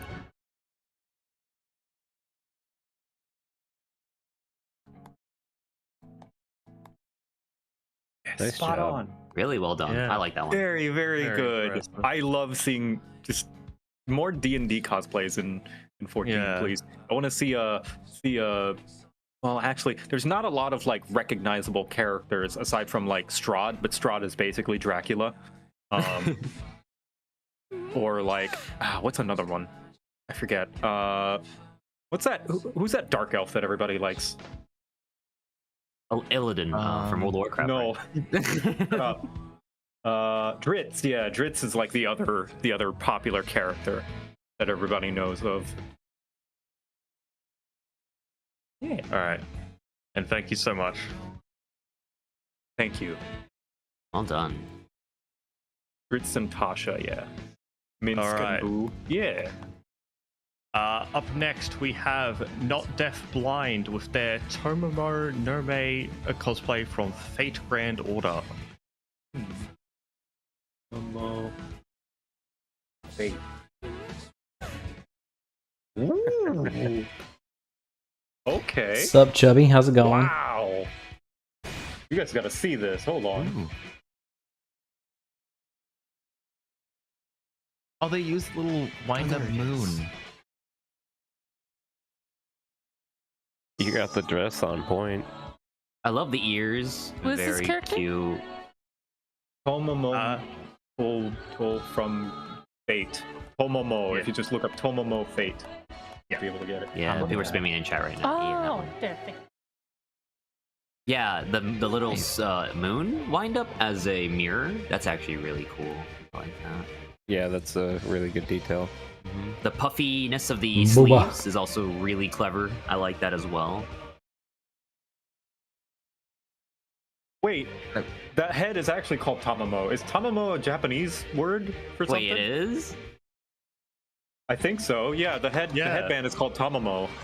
And Yeah, the it character's is. Something name to is do with a Tomomo. fox or something, probably. Most likely, Yeah. yeah. That's cute. Yeah. Japanese for That's oh, it's a Japanese yokai. Okay, yeah, that makes sense. Ah, Yeah, that makes perfect. total sense. Perfect headband for the perfect cosplay. The vessel That's why for it would be called that. Amaterasu. Yeah, exactly. All right, thank you so much. Thank you. So she's basically one of those like characters that's in a lot of stuff like Sun Wukong. It's not from any specific thing except for the original source material, but people like to use it like in various other media. All right, up next we have Draylor Angelo with their Crow Brawlin cosplay from Ruby. Oh, Crow! You don't understand, Ruby. I can turn into a bird. My niece Ruby around. Of course, that kid is always on the run. What am I gonna do with her? I was baffled by the length of the of the wench's skirt. I don't know anything about Ruby. You sounded like you did for a second. I was like, whoa. I just seen clips of it where he's like a drunk guy, and he's like, I was stunned when I saw the tavern wench's skirt length. Excuse me. Well, for this cosplay, I have to say the hair is like almost on point. Like it's really well close to the original character. Yeah, you can tell. Mm-hmm. Let me show you guys. This is, I don't know if this is official art or not. But... I remember watching Ruby. That's pretty accurate. Uncle Crow, what was the bad thing that happened? I can turn into a bird. Is that bad? No, I can basically turn into it whenever I want. Is that from the actual show, or is that no? Like that's from Jelly Apocalypse's like satire of the show. Oh, okay. I can turn into a bird, Ruby. Gotta see this now. Yeah, That's a really nice cosplay. Yeah, I like it. Oh, he's got a part Thank you. two. There he goes. Oh, okay. Yeah, he turned into a bird. There he goes. Oh, that was close. I like that. Never Good used use. it. Good Thank you so much. All right. Up next, we have Terra Nash with their Trucy Wright cosplay from Ace Attorney. Brucey Wright. I don't know this character. Aww. Oh, wait, I do know this character. Right? Anything? Yeah, look at her. Oh, she's cute. Uh-oh, is it spoilers? Spoilers of I acknowledgement Googled of it, a that's all I character. I don't know if. Baby. Oh my gosh. First off, top hat, really cool. very good. Little cape, very good as well. Can't forget the cape. You got the earrings, right? Can I just say like the fact think that you it's did like nice. the like you had like stuff coming out of just like your wrists, made it look like you're doing like the magician thing. That was that's really cool. Yeah.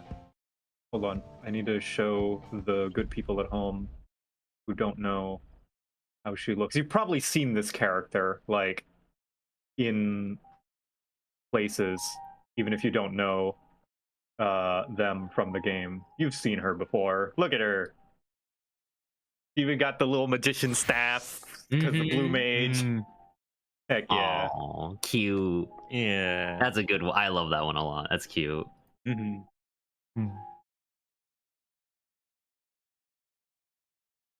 Thank you. The vampire vest has got to be like the most like Versatile. versatile. Yeah. Yeah, exactly. Mhm. Most versatile top that I've seen people use for so many different things.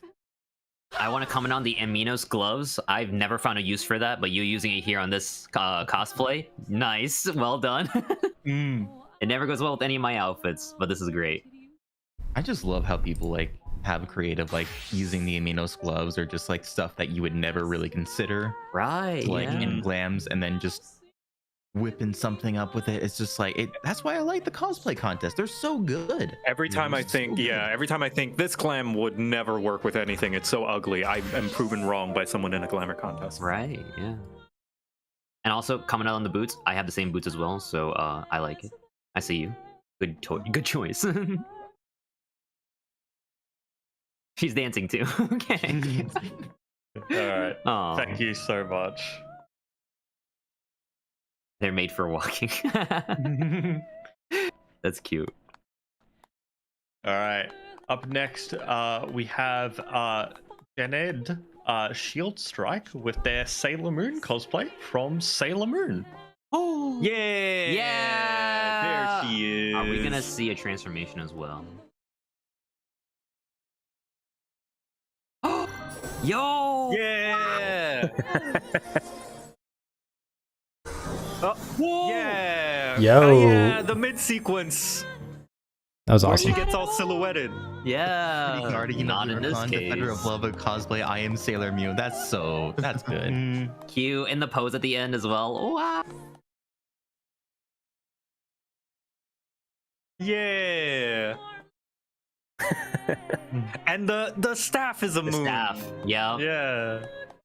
Tsukuyomi's off- moonlit cane. Hell yeah. Well done. You nailed the colors red, white, and blue. Not for the US, but for Sailor Moon. I like that. I didn't think we had a bow like outfit thing that for the top. That looks really perfect on that too. I like that. Oh. Mhm. Oh yeah, It's for the, the bunny. The bunny top, yeah. The bunny top. Mm-hmm. That was a really nice. I Yes. love when people put macros into their cosplays. They Yeah. also use the White Mage, the Heavensward gear for White Mage as well. Yes. Yeah, a lot of these The cosplays Heavenward are really cool because artifacts. like they're coming out here with like these Yeah. macros to do like transformations and stuff into them. Yeah, her little Oh my god. Sailor Moon as a cat. I'm always a sucker for like those like macros whenever they appear, just like when people just like find a really great way to implement macros into costume changes. That's always just like you have me sold.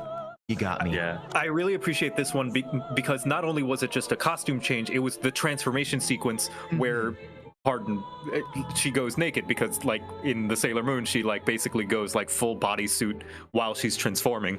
So she represented that by taking off her clothes, not lewd. Where is this in game? It's the bunny outfit from the Gold Saucer. So Yes. Yeah. I think they meant where is competition? In a hidden secret location. Yeah. In a cannot bunker. disclose. Sorry, Protect guys. us from the final days. Yeah, which Far up in the may or may not mountains. happen again. Oh, spoiler. We'll see. Very well done. Alright. Thank you so much. Bye bye. All right. Up next, we have Rolk Rogan, who is cosplaying as Rolk Rogan from 80s wrestling. Yes. All right. Who wants to- Oh yeah! Yeah, brother. Rogueman is here, brother! Look at all these Rogamaniacs, brother! The power of LUNARCON is just unstoppable, brother! Well, let me tell you something, brother. I body slammed the Calamity, brother! I leg dropped Xenos and pinned him in the middle of the universe, brother! Oh my god. Dude, I got nothing. This is just spot on. The bandana too. The little wristbands. Hempen bandana, Skywalker singlet. Yeah, and let's see. Is that tattoo? Does he have tattoos? No. Oh, look at him. Yeah, the tattoos from the Oh my gosh, he took off his shirt! No! He's He's too powerful! Trans rights are human rights, brother. And what you gonna do when Rogue Mater runs wild on you, brother? I love that's it. amazing. That's Rolf good. Rogan says trans rights, brother! That's so good. That's so good. Well done. Well done. I'm overwhelmed with Rogamania.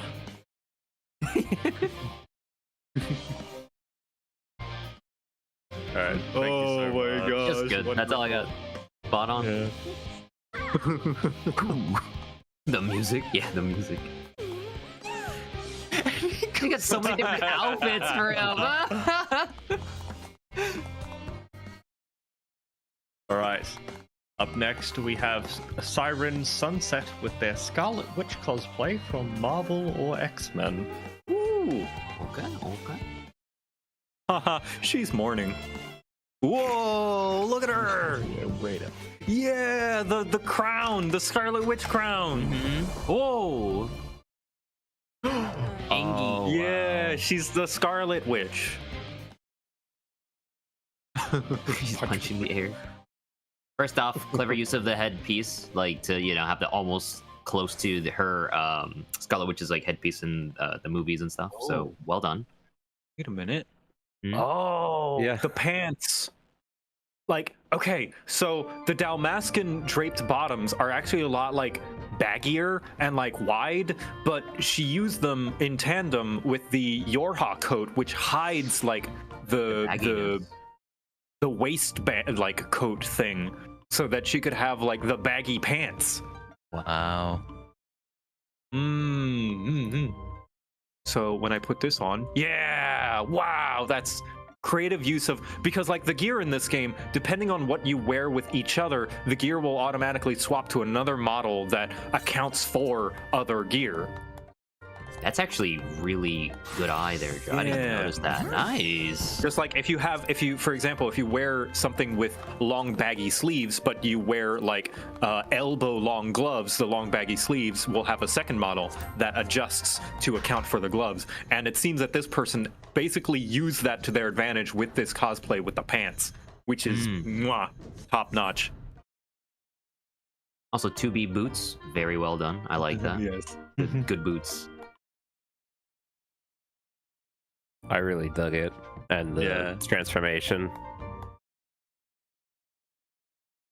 I'm just fascinated with whenever people just use that, but it's also very accurate looking. Well done. Really creative. Well done. Thank you so much.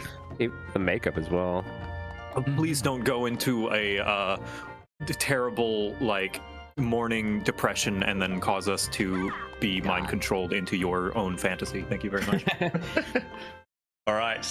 Up next, we have Manon Ray with their Sailor Moon cosplay from Sailor Moon. Oh, another Sailor Moon. Oh, it's her casual outfit. Where's the toast in the mouth? Are we gonna get a transformation one as well? Yes. Oh, That Luna, an enemy here? Leave it to me. Oh, they're using the dancer thing. Yeah. Ooh. Amazing. That's actually, it's really cool seeing a white mage version and then like a dancer version. Yeah. I like that. I do not envy the position you guys are in on deciding which one you like better. I think it's Because I really think- cool to like see two different uses of like outfits that have like a bow type thing to it. She's actually using a real sailor outfit, whereas the other Sailor Moon used like the bunny outfit, Yeah. So yeah, And I like the creativity. I also behind like the items behind, like using the items like the magic prisms to almost recreate like the backgrounds in the show as well. Yeah, I noticed that. Yeah, they use the heart for the like logo that she would have behind her. Yeah, look at that. Look at and that. effects. That's good. That's just good to cosplay. The That's skirt, good. really good skirt. Like looking at a picture of like Sailor Moon real quick, just to kind of see the skirt comparison. That's actually a really close, accurate one compared to the compared to the anime. Yeah, really good. Again, I think- a glamour piece that I personally find ugly. Someone somehow finding a way to make it look good. Yeah. I think it's really interesting how like even if you have like if you don't feel like you have like a good cosplay piece, like it isn't as good, it can instantly be like 10 times 100 times better with just a simple macro. I'm not saying like this is a bad one. I'm just saying like this is a good example of just like if you have a really good outfit, it can be like transformed instantly like 100 times more. Just Yeah, like the presentation of it can elevate it. That's a good word for it. Yeah. Well done. I like it. Good job. Nice. Now you two must fight. Yeah, it's how we're gonna move on to the voting portion of We this. will have so. a 1v1 PvP. Yeah, the winner But will be the it's superior. possible. The superior Sailor Moon will come out on top. Yeah. All right. Thank you. Why does so the much. Sailor Moon not simply eat the lesser Sailor Scouts Sorry, say what? What? and Does that become actually happen? more powerful? Oh, scary. That sounds Thank more you so Madoka than much. Sailor Moon. Yeah, thank you very, very much. Thank you. Thank you. All right. Next, we have Claudia Hammerstar with their Yuffie cosplay from Final Fantasy VII. Ooh, Yuffie. Aww. The thief. Oh. There she is. Yeah. Oh, I like it. Wow, there's actually people here. Say, maybe you seen a blonde guy with super spiky hair beat sword plus a strong and badass lady with rather big? That's Arms. She was gonna say arms. Because she punches things. Right. Oh, true. Oh Yeah. Go ahead. Oh. she's gone. Oh. I thought there was a Yuffie on stage. Now she's I gone. thought so I don't see too, her. I guess. I don't see her. We can't judge her if she's not here. Hello. Very good use of the Sky Pirate top. Like, the Sky Pirate gear is some of my favorite of all time. I like the arms. The arms is like close to her weird arm piece thingy that she has. Like she only has one, but you know, that's the most you can do with this outfit. So I appreciate Yeah, that. that's almost exactly like it. Like Right? Ribbon on top, like a bandana that she has, or is it a ribbon? I don't know. I thought it was a bit like a bandana kind of thing. Well, whatever. But it's cool how you're using a ribbon for that. Nice. Thank you for the spin. I appreciate that. I don't have to struggle And then- rotating my camera. And then it also has like the big like shoulder armor on one of the sides as well. Yeah. Exactly. Does that outfit like have one big shoulder and no one doesn't have a big shoulder? It's kind of Yeah, what's going yeah, on. here, Oh, let that's me, so cool. That's like perfect. Really good cosplay for that because I love Final Fantasy 7. So like, Yeah. seeing a good, accurate kind of cosplays, that's really nice. Diagonal chest belt, like, holding the shoulder piece on there as well. I gotta quickly. Completely unrelated, and not a critique of this cosplay at all. That other shoulder piece is just glued onto her shoulder. Yeah. Like, if somebody wanted to make an IRL cosplay, that would be like impossible to make because this is not held on by anything. They would have to glue Right. that to their shoulder. Duct tape, yeah, pasties. I kind of like the shorts too because like it has that little like a holster like brown piece on the thigh, little just like combat hers. things. Yeah, and that's what she has too. Albeit once again on one side, but you know you have to do with the most you can with these things in 14. So very well done cosplay of Yuffie. Magnets, you get an augmented with magnets in your shoulder. Is it cyberpunk? Thank you Thank you so much. Thank you. Thank you. All right. Up next, we have Ophelia Raff with their Soul Evans cosplay from Soul Eater. Oh. Oh, it's this guy. Or no? Hold on. Soul Eater. It's the main character Soul guy. Evans. Yeah, the main character, what with the weird teeth. The teeth. Yes, the shark teeth. Can I say there something he is. really like I know I'm not a judge, but Yeah. that it's your fucking show. that hairstyle is so good for Soul Evans. Yeah, I was gonna say really good use of the hairstyle. Yeah, the hairstyle, because I would never put that on my characters because it just doesn't look good to me. But perfect for this cosplay. Yes. There he is. It's example after example of just like things that aren't really good on like some characters that you would never think about putting a glam or like any kind of like accessory. Right. Instantly great for this cosplay. Instantly just like transforms the entire thing. And also as a Reaper too, because the main character from Soul Eater also uses the scythe too, I think. So yeah, He is a really, scythe. really, yeah, it's a scythe. Yeah, so they really clever use of the scythe and putting it all on a Reaper so they can like make it as close as they can to the character.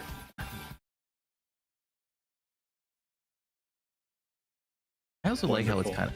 kind of like shaped a little bit like the Soul Evans scythe, but He is a scythe. Well, unfortunately, we cannot transform into weapons in this game yet. yet, unfortunately, we Can't are take the the new weapon. Coloring's perfect. Yeah, the coloring is good. The pants, just nice red looking magenta pants. Is that LunarCon color pants? No. Close, but not quite. No, it's not. It's Roland not Berry LunarCon. red. It's Roland Roland Berry Red. The stuff for LunarCon is Regal Purple. Right, exactly. Wonderful cosplay. Thank you so much. Thank you so much. Joe Cat teasing the next limited. All right. Up next, we have Korkra Fielder with their A2 cosplay from Nia.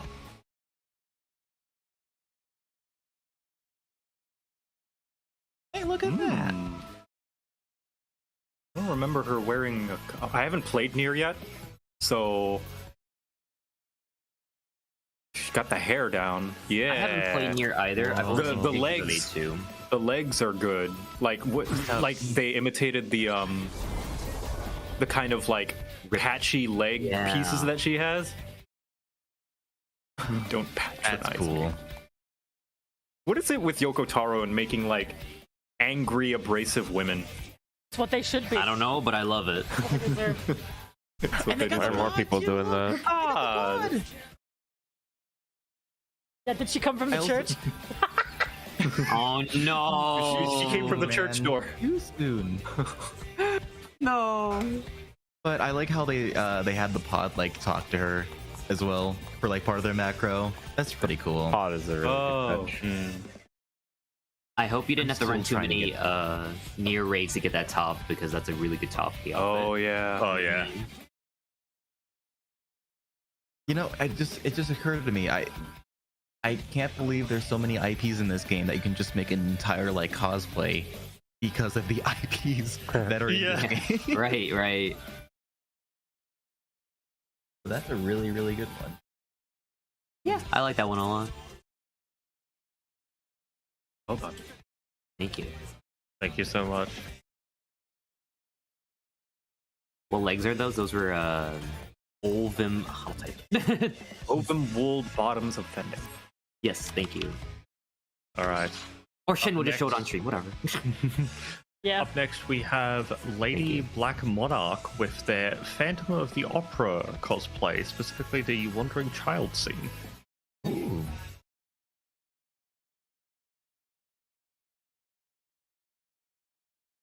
Bisha. Wait.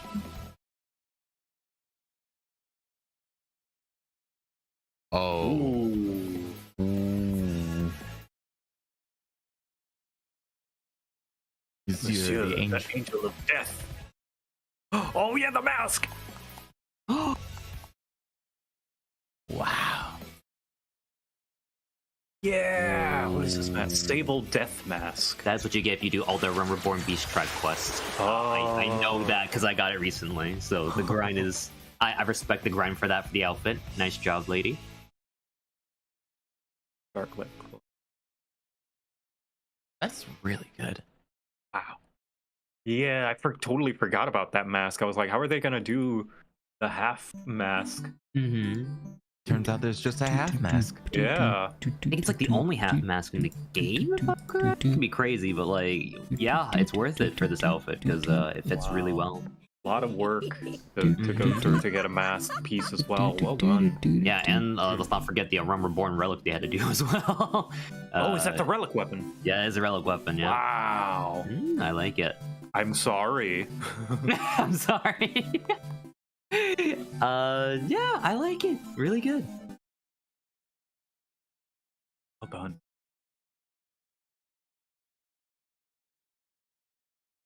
Thank you so much. Thank you. Thank you, thank you. Thank you. You're welcome. Gesundheit? Hi. Hey, Already getting loopy? guten Tag. All right. Up next, we have Ali Maple with their Jean cosplay from Genshin Impact. Oh! Don't say it. Genshin Impact. Gigam Impact. Oh yeah, my there she is. gosh! That's so Spot on. accurate. Got the right gestures. Oh!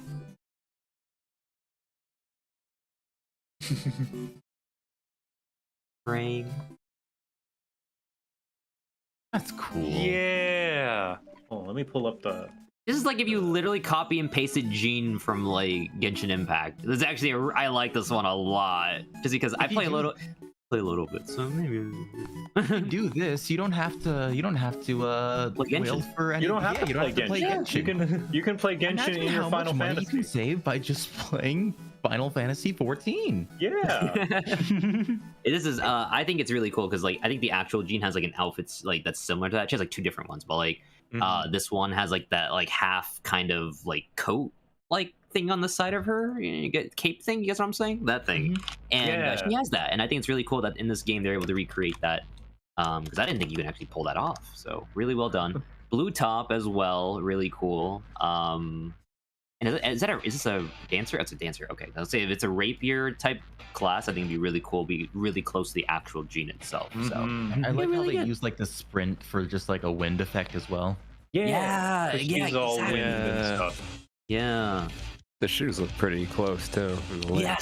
Yes, exactly. The boots, oh, they're so good. And the pants too, like kind of close. Yeah, like the pants has like some kind of side gold like color. Yeah, just like hers. She's got like little stuff. Mm-hmm. And if anything else, like even though the top isn't exactly like it exudes this kind of like swordman, noble woman type thing. It's and in the she spirit of Jean. Exactly, it exists in spirit, and I like that a lot. It's like that's the thing. As long as you're achieving the kind of spirit that a cosplay has, then it kind of gets the message across really well. It looks like an outfit the character would wear, even if it's not 1-to-1. Exactly. I like You can this. tell what character they are by looking at them. Mm-hmm. Yeah. Good stuff. Thank Good you. job. I like that. Yeah. Thank you so much. This is a completely slightly related story. I saw on Twitter that like at some point they apparently changed some of the outfits of some of the characters, and like someone posted a before and after, and a lot of people were upset. And then I looked at it, I was like, "What did they change?" I literally couldn't tell. There was barely any change. Yeah, there was barely any. I don't know. There's always gonna be people that are like get up in arms over nothing. And you know the best part what is did they change? between those two outfits, you can actually switch, and they both look fine to her. I think that she looked great in either one. So Yeah, awesome. well done. All right. Up next, we have Yuki Hikari with their Gigi cosplay from Final Fantasy XIV. Ooh, the Gigi or Gigi? Gigi. Yeah. Oh yeah! Look at that. Hey. Gigi. Gigi? This is Kigi. I am Manderville man. Oh, I want them to bring him back. That's a good cosplay. I like that, like, all the pieces look like they're part of a set, but they're not. But not, yeah. They're each unique items. Yeah, because I was looking at the hat, and as a Black Mage main, you know, I've seen all the artifact gear, and I'm like, that hat is not an artifact one. So I looked at it. It's a 50 Warwolf hat of casting. Really well. They're dead. Okay. Really clever use of that. I like it's a little 50 top. And you know what? Like we said, it's not like all of this is not even a part of the same set. It's like different parts. Like I see the like level 70 Black Mage gear, the pants. Wayfarer boots is a really good touch for this one as well. Really good. I like it. Yeah. Thank you so Getting a much. little low. Yeah. Fun. As she should. Thank you. All right. Up next, we have Benry with their steak cosplay from Food Fantasy. Food fantasy.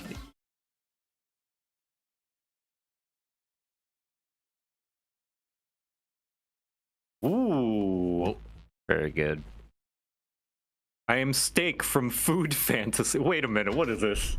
I looked it up. Steak, Food Fantasy. Is it like personified food? That's Oh what my I was gosh, it thinking. is. Yeah. See, I What thought she was the gonna come heck? out dressed up like a big steak, but this is just as better actually. Well, that my like gosh, you guys the have belt ideas. buckle's on point, the horns are on point, the hair's horns are on on point, Mhm. shoulders are pretty on point, blades on Yep. point. Everything's on point. Dude, And the horns are some- really good. Dark, edgy, red. Oh, geez, sorry about that. It's thundering outside. Oh, you're good. I think the horns are really well done. I think another horn that would fit really well would be the behemoth horns in game that you get from like I think the behemoth. I got it from an event. That's where I got mine from. But those horns just work out just as well too. Wait a minute, the belt on the pants! I just noticed that. Yeah. Yeah. Oh, Yeah, you're right. Yeah, look at that. Just like the character. Yeah. Really good. Just like them. Holy crap. This is a good cosplay. Yeah. The Rathalos armor. I remember grinding for that too. Really well done. That looks really close to the actual characters too. So that's actually really nice. Gauntlets. Yeah, I got nothing else to say, but other than that, Yeah, I have really well nothing done. else Yeah. Well done. Very well done. job. Thank you so much. I do really like the sword choice with it as well. So Yeah, me good too. job. Yeah. Really good. All right. Next, we have Amelia Lunafreo with their Raven Brandwen cosplay from Ruby. Oh no. Ooh, more rubies. Oh. Hello. Where'd she go? Oh, there they are. Oh, okay. Oh. She's close to a bird. Oh. Is this another outfit? Looks like it, yeah. Wow, so many outfits. They have a lot of outfits. Okay. A lot of Raven. Wow. Hey, I just don't. Hold on. Which one? Yeah, Raven's got a lot of outfits too, apparently. Hold on. I'm Their looking macros and I are can't. broken. Oh no. Oh, her macros are broken. Uh-oh. Oh no! No. It's okay. You got another shot. Okay. You got another shot. You got- Bring out Raven. Oh, Amelia. Take two. Oh no. Take two.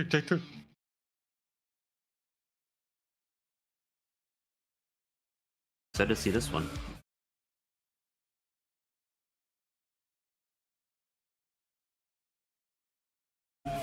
Everyone in chat's giving them help. I believe in you.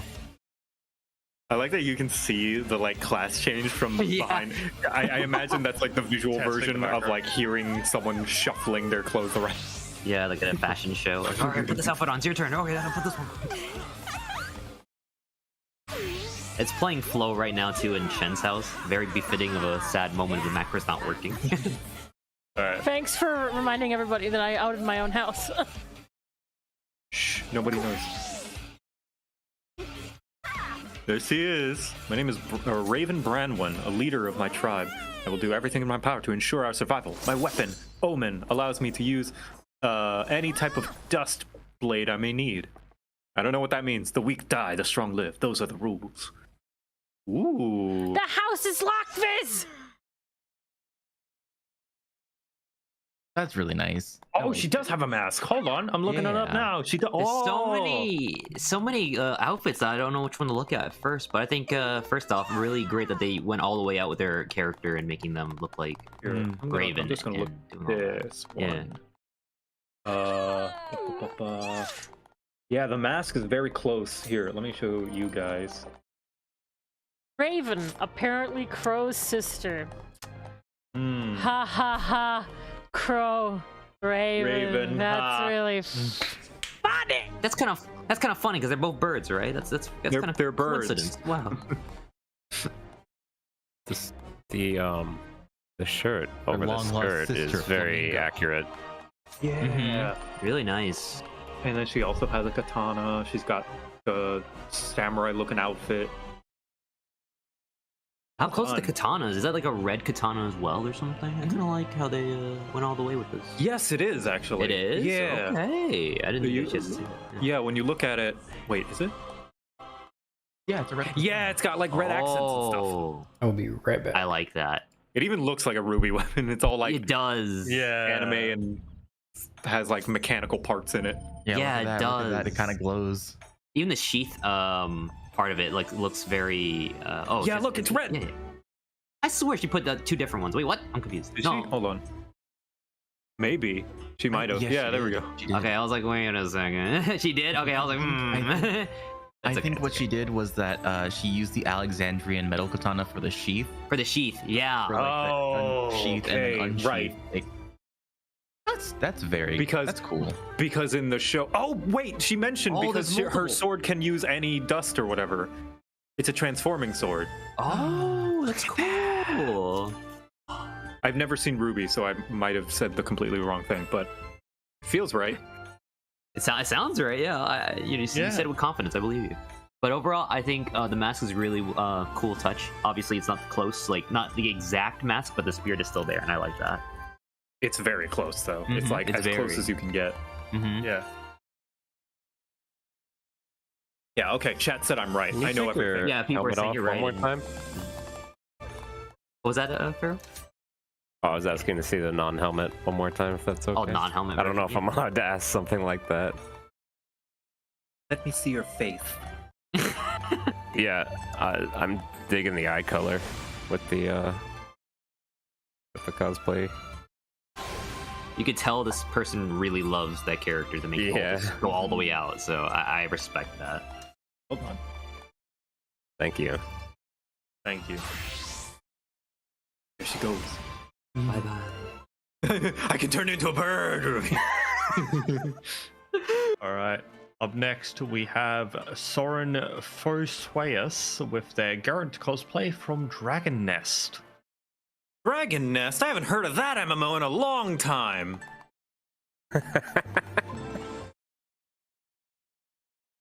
I am the gold dragon. Oh, Yeah. Oh, you got the wings. Ooh. Hold on.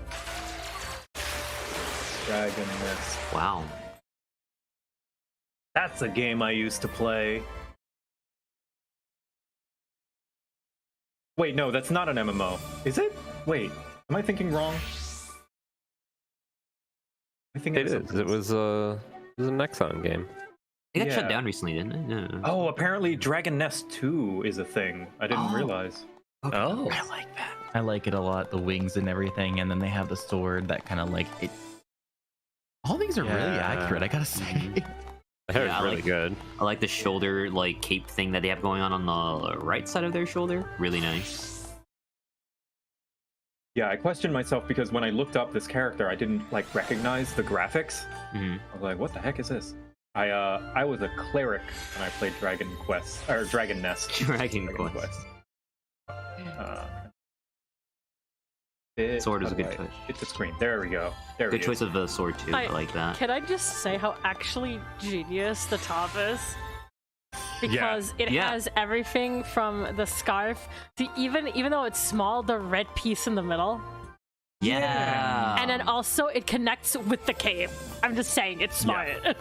It's very smart. It's good. Worked out really well for this person. Good job.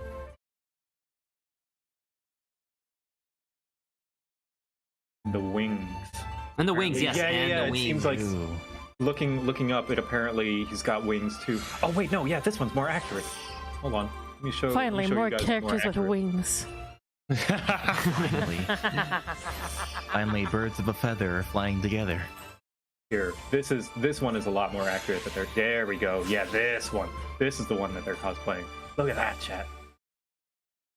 Yeah, that's way closer to the chest piece that they're using. Thank Holy you so cow. much. And the arm pieces too. I just reeled up. Oh, good job. Good job. Also, the hair. Hair is really good too, depending on which one you're looking at. It's long blonde hair. I like it.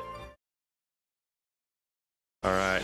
Up next, we have Akira Ragnivir with their Joker cosplay from Persona 5. Oh Here my we go. gosh. Is this the same guy I've been seeing all con?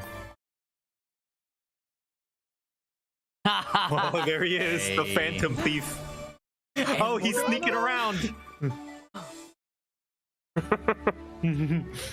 Oh, Bam, bam. Da-da, da-da, da-da-da-da-da-da. We decided to make you confess all your crimes with your own mouth. We will That's take your cool. distorted desires without fail. uh-huh. There he is, and the plaid pants. We are the Phantom Thieves, and we will change your hearts. He's got little daggers. Morgana! Fucking It's daggers are the showtime. flame colors. Oh yeah, the blue flame. Ah! Oh, for our scene! Oh! Persona. Yeah. You'll never see it coming! Da, da. Oh my god, the There's phone. the nav and stuff. The phone. Oh! Oh, is that fireworks too? Wait, what? Yeah. Amazing. The pose at the end. And there's Morgana. And yeah, and there's Morgana, Morgana, yep. Go to sleep. He's got a cane too! Yeah. It's got style. I'm still. It's got style. I still think I still can't get over how clever the blue daggers are for the flames. Mhm. Yeah, it's just funny so. though. It's just so Ha! clever. Doted you. Oh, I'm AFK apparently. The mask. Well done. Yeah, it's just good. They have like his school outfit, his dance outfit, his Phantom Thief outfit. They have it all, and I like that a lot. Wonderful. Look at the blue color. I'm sorry, that is just so smart. Like, Good thing we have an expert in here. Yeah, a few experts. sorry. Yeah, I'm something of a persona fanboy myself. For stuff that I know, I Had to go make don't some know. coffee. I It is just a- really like the details of the it is blue a flames because it is very so important good to day. Joker. It's good that you pointed it out because I think it would have gone over my head. So that I think elevates this and like When I because saw the it, I small was like, detail. Oh, water dagger. Yeah. Yeah, because when he takes off his mask, there's a bunch of blue flames all around him when he summons Arsene. Yep. Very creative. Good job. Good job. There he goes. There he Ooh. goes. He's Nice. done. Thank you so much. Looking good, Just in Joker. chat- Just in chat. Same brother. Same What? brother.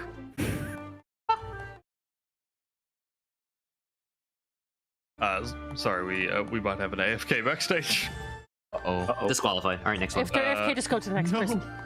And Yeah, just, yeah, that's when they're back, just let them. Yeah. So up next we have Slifer the Sky Dragon with their Yami Yugi cosplay from Yu-Gi-Oh! Uh-oh. Oh my god! Yo, Wow! that one is way too accurate. God, that is genius. I play Pot of Greed. This allows me to draw 2 cards. Come forth, my ever faithful. Oh my God! Oh, Dark Magician! Whoa! This guy wins. Hands down, this guy's gonna win. Watch. Wow! I am so sorry. The hairstyle with the fucking crown is so fucking smart. That is the most clever thing I've seen ever. Oh my god. Yeah, this guy easily wins. All on an Astro too. That's the best part. Oh my gosh. It's time to the triple triad. Dude. Whenever I'm sorry. Whenever I think Wow. of, I I'm just love thinking it. of that. I'm taking it in right now. Sorry, give me one moment. This is really good. I think of that one like Warner Brothers commercial of just like the Yugi at like the diner ordering like something. He's like, do I want the chicken or the burger? Chicken.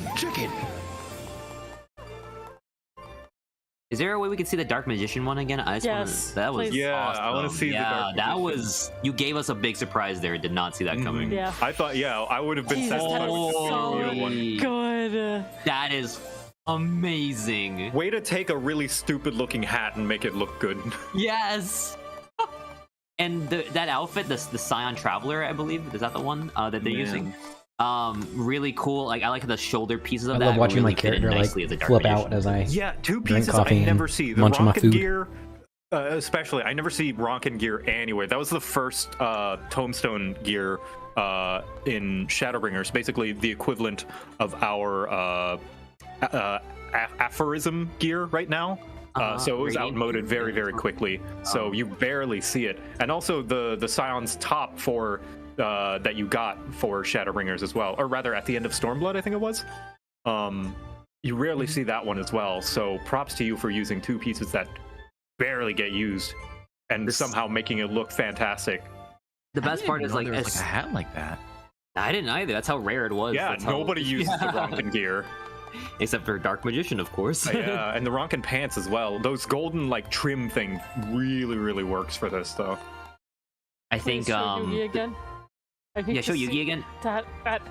The use it like you've never thought you could like have a what's it called, a hairstyle the way that Yugi has it, because I think it's the most insane hairstyle I've seen in any video game or any show ever.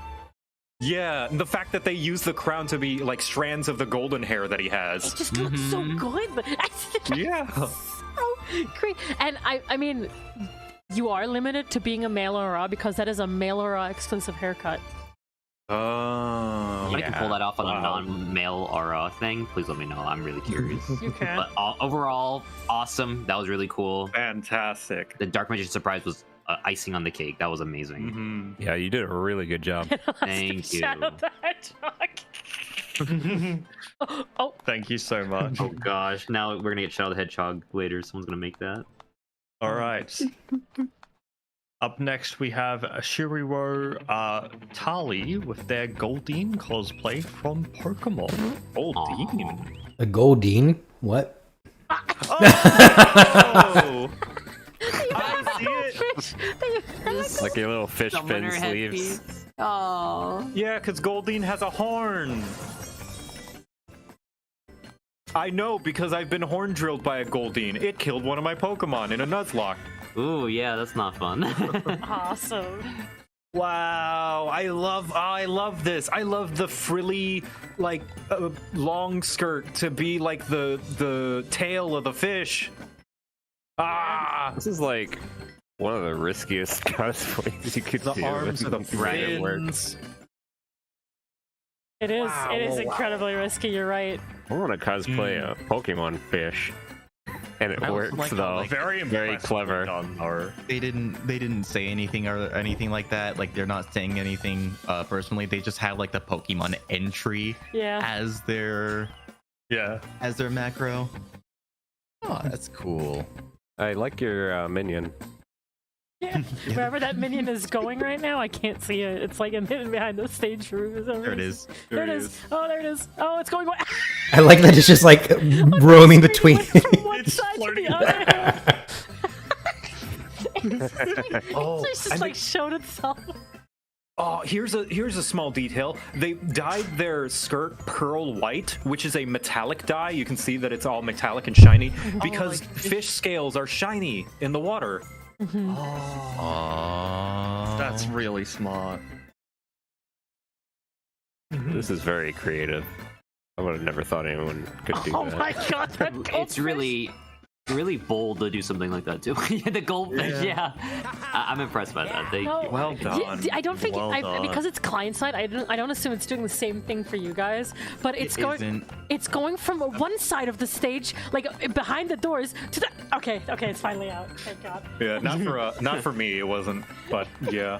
Yeah, it was out here with us. No, it was behind the stage and it kept going in between. It's still always so weird to me that that Very minions are good client concept. side. Very Thank good. you so much. Indeed. Thank you so Well much. done. It was amazing. Yeah, it's super. Yeah, as Fran said, super risky. Yeah. All right. Up next, we have Natalia Shepard with their Carmen Sandiego cosplay from Carmen Sandiego. Where in the world is Carmen Sandiego. Yes. She. Sheesh. You'll never catch me. I used to watch the Carmen Sandiego cartoon back in the day. Which and that one? was I think that was my awakening for powerful women with bright red lipstick. Mommies. Carmen Sandiego, was original mommy. This is like Gosh. spot on though. This is like Yeah. I got nothing else to say. Black boots, red coat, The- red hat. Yeah, the red coat, the All right, I'm not getting flowy- into this auction. I'm gonna go someplace else. the sign of the symbol of sophistication of Why Carmen you San won't? Diego. You know I like it's the true. hair too. I Super assume accurate. this is taking inspiration from the newer version of Carmen San Diego as well. Yeah, The new animated one. that that's just the one that popped up for came out. me. And yeah, I see Yeah. that. Hat's really accurate too. I like the hat. Yeah, the colors are on point. Mm-hmm. Someone in my chat said the greatest pair: Carmen San Diego and Waldo. You'll never catch their child. No, you won't. Oh well, I love it. I'm Yeah. biased Yep, though. really well done. There's a Well conflict of done. interest here. Thank you so much. And they're Nice job. sprinting away. Okay, sprint walk away. All right. Up next, and I apologize if I butchered this name. Zaza Journey, Cha-Cha Journey as the cabbage merchant from Avatar: The Last Airbender. Yes. Oh my god. No. Perfect. It's okay. It all worked out in the end because Cabbage cart. he founded Cabbage Co. when in Legend of Korra. No, my cabbages. Perfect that's use of that minion. awesome. You captured the Earth Kingdom wear like perfectly. The Chinese inspired like outfit that they wear in the Earth Kingdom, the kind of muted earthy green. Oh, that's great. I think just Joe caught it all. Like you just nailed it That really well. is so cute. Oh my All god. in a Lalafell too. I didn't even know there was a cabbage cart minion. Same, I did. I didn't Why do know goats either. scream like that? I love that it falls over too. Look at it, it's just a cabbage cart. Oh, that's incredible. Yeah, and they're wearing Far Eastern gear, which is also very Chinese inspired. Yeah, and then it just falls over. So Idjit found his way into my office again. He's now standing on my desk looking at my food. My God. But he just I burped don't at have me. anything to say besides What an just asshole. amazing job. Indeed. Mm-hmm. Well done. I like it. It's pretty Well funny. done. Thank This you is so worse than much. Omashu. Oh no! It fell over again. Oh. Buddy, like I'm literally eating this All food right. and you're just like putting your nose for in it. our final cosplay, or should I say Ooh. cosplays, Huh? we have a group. We have a couple entry with Yozu Artkun. You got the hiccups or something? What's with going on? Risa Anna Marina, with German and the doll from. Ooh. Wait, what? What was it? Whoa! Whoa! I'm biased. Tonight, Garmin joins the hunt. Oh, that's great. That's cool. All right, let's look at this German. Oh god, I'm so biased. Thank God I'm Good thing not you're a not judge. You're not judging, yeah. This would be Makai. pandering to the nth degree. The Makai top with this is so good. Just gives me that Bloodborne vibe with the black They have colors. messengers. Oh yeah, the little skull boys.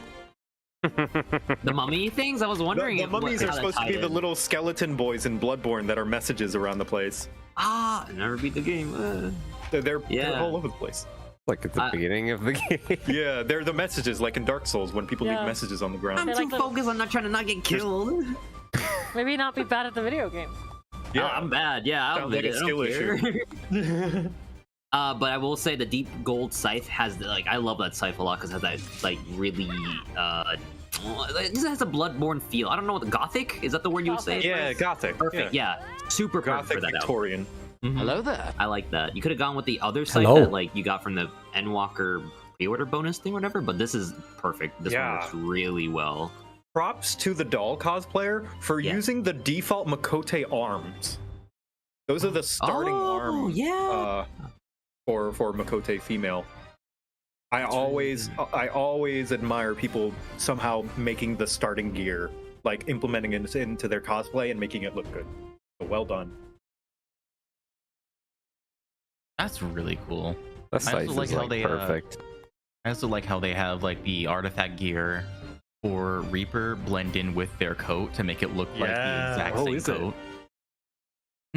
Oh yeah. Oh yeah, the arms. Reaper Yeah, arms. yeah. Yeah.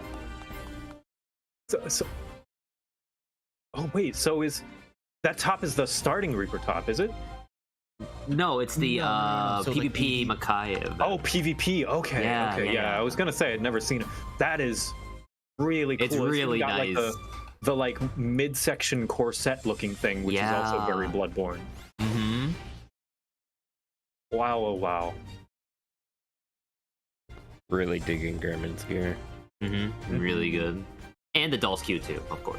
Yeah, the Really scythe well is the starter weapon, but it looks good. Like it looks like German's scythe because German's scythe is all kind of crooked and stuff like that too. Right. Well done. Mhm. Good job. Good job. Good job. Good show. Is this- Good show. Good show.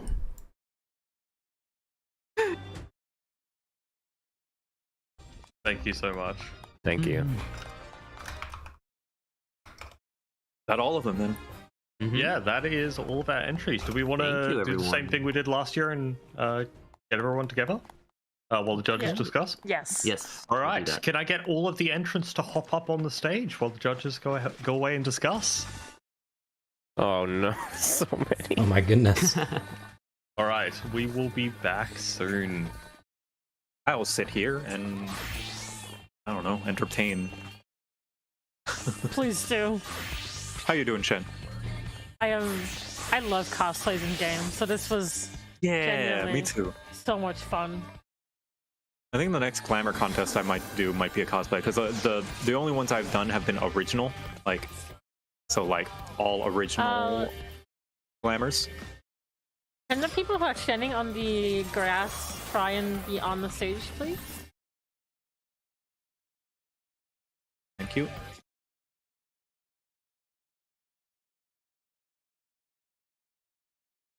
Let's find place somewhere. It's really, yeah. What's your personal favorite, Shen? Considering you're not a judge. Oh God, I can't. So many people were so smart with their details. All right, top especially- three. Okay. Oh my God, either one of the Sailor Moons. I cannot. No, actually, I changed my vote. Yamiyuki, 100% Yeah, my top one. saw that coming. Especially with the execution, Yugi's just with the An presentation. easy pick. Being so smart with everything they're doing. Hi, Petey. Second place, sorry, it's a tie between both Sailor Moons. And third, oh my God, they're all so good. They're all so good. No. You can't put me on the spot like this. I can't decide between Joker, Cabbage, How are you doing? Merchant, Bloodborne. What and are you also the doing? You Testament. just now waking up? Yes. Yeah, my personal favorites. I'm gonna pick 5 of them in no particular order. Yeah. Are the Goldine, Yeah. the girl from Ace Attorney, Oh yeah. just because I recognized it immediately. I haven't seen Carmen it because Sandiego. I've been trying so hard to stay away from any spoilers, so I haven't seen the character before. I'm Carmen good. I'm very Sandiego, the Bloodborne bleh duo, and also today. Yugi. It's just so I good. don't know. I think I Yugi stayed and up also the, way too long last night, Dark or Magician. yesterday in general. If what we're saying right now, please don't feel discouraged because every single one is actually amazing. Like genuinely.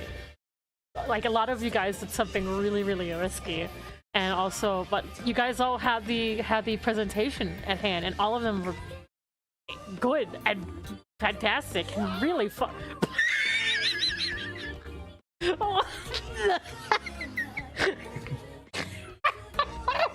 I did have to work those hips, and those hips don't lie. Everyone went like, "Rah!" Hey, Petey, what's the plugin? What do I need to do to work on VRMs in Unity? Guys. No, but genuinely, You're all 10 out of 10. You're all 10 out of 10. genuinely, just especially again, just give yourselves a pat in the back for making in-game items work for your cosplay.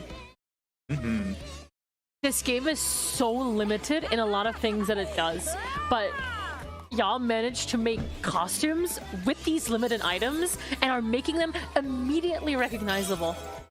So, genuinely. Well, it's limited in the fact that you have The dyes shader and and stuff, SDK. but you can't make I them. can leave it in the package. Oh, have you already have packaged really everything good up? sense of what items are in the game. Because I was just going to see if I couldn't you have to import know just the what items are VRM in as the it game, is. and you have to be lucky enough to have an item close enough to it. It's not like with real And I'm not going life to. where I'm not going to make you any can changes, just like any crazy find an changes. I just outfit want to and see if I adjust it and, can't like, make do the all this stuff. tattoo Like, some more items in this gold, game, when you dye it, it and doesn't then dye the also way that see you if I want can it add to, in, like, or you know, the maybe facial- the item facial is rigs and missing a stuff. few details that Yeah. would Actually, I make can't. the I guess I character, can't do the face rig in. or like other limitations, like I don't know. Is the face? certain Does the face have length and bones? stuff like that. But the fact Can that I despite do the that, some face people rigging still in manage to make Unity? it look recognizable enough like the character is a testament to their skill and experience with glamour. Yeah, and I meant more in a cosplay sense. It's very limited. But in itself, yeah, 14 has a lot of stuff, but it's really hard Yeah. to get all of those things working together. So when they Yeah. do, it's just, mwah, you know. not only limited in how the specific piece looks, because how the piece looks is mostly set in stone aside from dyes. Some pieces can't even dye actually, but also limited in how you have to get those pieces as well. So like it takes a lot of effort to get some of these pieces. Oh, I gotta open up my house because entry can't get back in. Oh, oops. Here we go, get back in. No, Rock Rogan.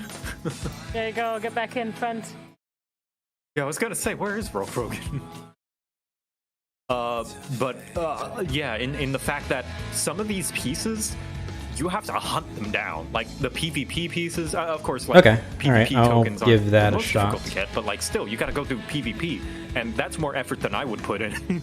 Because I don't read, like PvP. I downloaded an iOS app that some of supposedly these people, like interfaces the- with like VC Face that actually Phantom of the uses Opera mask.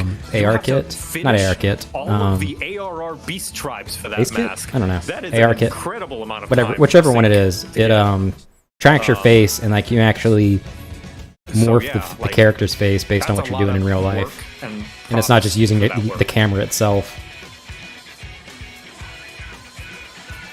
But yeah, so genuinely, like, give all of yourselves a pat in the back.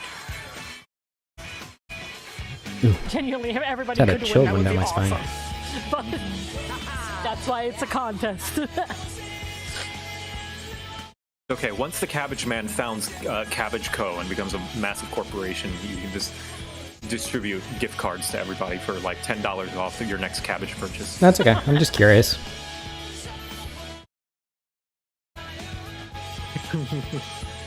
Petey, you should also get online. The house should be back open. You should get online and hang out.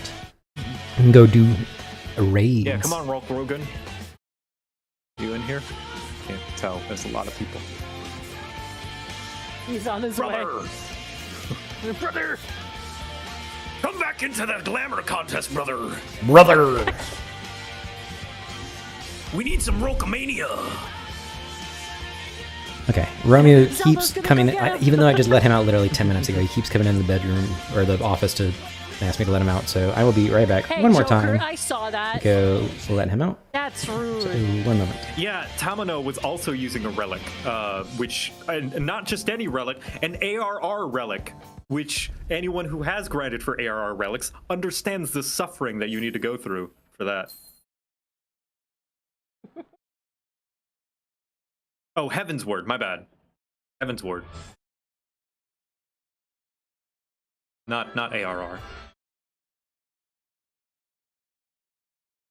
Unless it is? I don't know. I don't know the relics. Heaven's Word, okay, yeah, they said. Alright.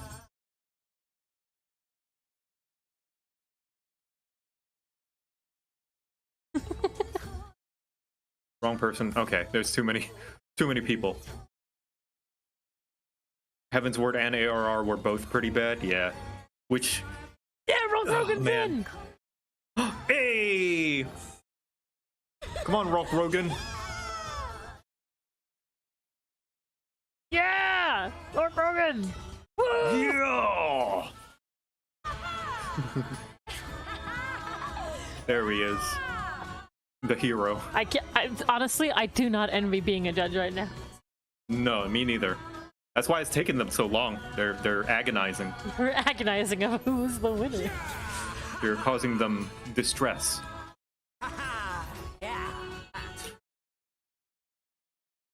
They're struggling more than a harem protagonist having to pick one girl. Oh my god. Girls should pick each other. Man. Yeah, that's the thing. Give me a harem anime where they just poly up. Just be like the guy clearly cares about all of them equally. Why doesn't he just talk? Harem Because- protagonist, just talk Joe, to your friends. Joe, What? being in a poly relationship is hard because not only That- do two people need to I am back. not only one person needs to be in love with two people, they need to be in love with each other as well. That is hard. Not necessarily. They need to be on good terms. Like Or on good terms, yes. if It they needs to be if they love the understanding. yes, they need to be understanding and they need to love Well, the no, person yes, enough to not, be not there's a lot of different criteria for people that are involved. Yeah, there's a lot of Go to different. but Relic and hang out. I guess the crux of it, I want a harem protagonist to be honest with his feelings and just tell them what's going on with his thoughts, or their thoughts, I guess. Not all harem protagonists are male, but like, gosh, I cannot watch harem anime. I can't. I can't either. I used to when I was like a teenager because teenage boy Harem growing anime just up, pisses like, me off now. hormones and stuff. But like now, I just get frustrated. Yes. Because like Yes. they just never speak Exactly. their mind. Just be open. Just let them know. And you know what? It's so If they're still gonna annoying. make you choose, then choose. Yes, choose sorry, one. I meant they need to consider each other. Sorry, I didn't mean Yes, they need to they love need to each other. consider each other. They don't even Because consider some each other. people, even though they are more monogamous, maybe they won't mind like another person. Yeah. But maybe they will. That's why you talk about it. That's why you communicate. Made us Gosh, a mist. I am annoyed by media. Some people like it, but, like that's some people's trash, and they love that trash, and that's good for you. I get so annoyed about shows and movies where people don't just like this could be resolved if you just talked. Yeah, but where's the drama, Joe? Yeah, that's not why even- it's their trash, right? it's They not wanna even see about the drama. They It's wanna- not even they about want it to be drama. extended to like 12 Like, episodes literally, a it's just season common and sense 5 half the time. seasons, and that's how they pad it out because of all the misunderstandings. 21 plot 59. That's why I'd watch Ted Lasso. If anyone wants a show where the characters actually do talk, like you know that scene in Shrek where Shrek overhears Fiona talking about like how could anyone love a monster when she's referring to herself, and Shrek thinks she's talking about him. But like imagine instead he just walked in there and talked with her and was like, hey, what you said really hurt my feelings. What were you talking about there? I want to hear you out. And I mean, then she does and explains it to him. It's just like half the Ted Lasso. Yeah, it's half the as a show. time. It's And just so like satisfying. they make the characters oblivious just for the sake of being Ted La- oblivious in or for fact, comedy, not and it's only just do they talk it's about more. it, It's they not get funny. a It's therapist. just They frustrating. have a therapist on the show. It's like the one show I've seen where the characters actually go to therapy.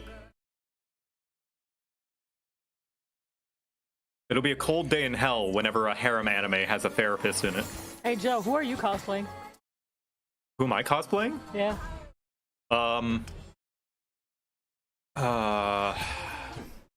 Let's see.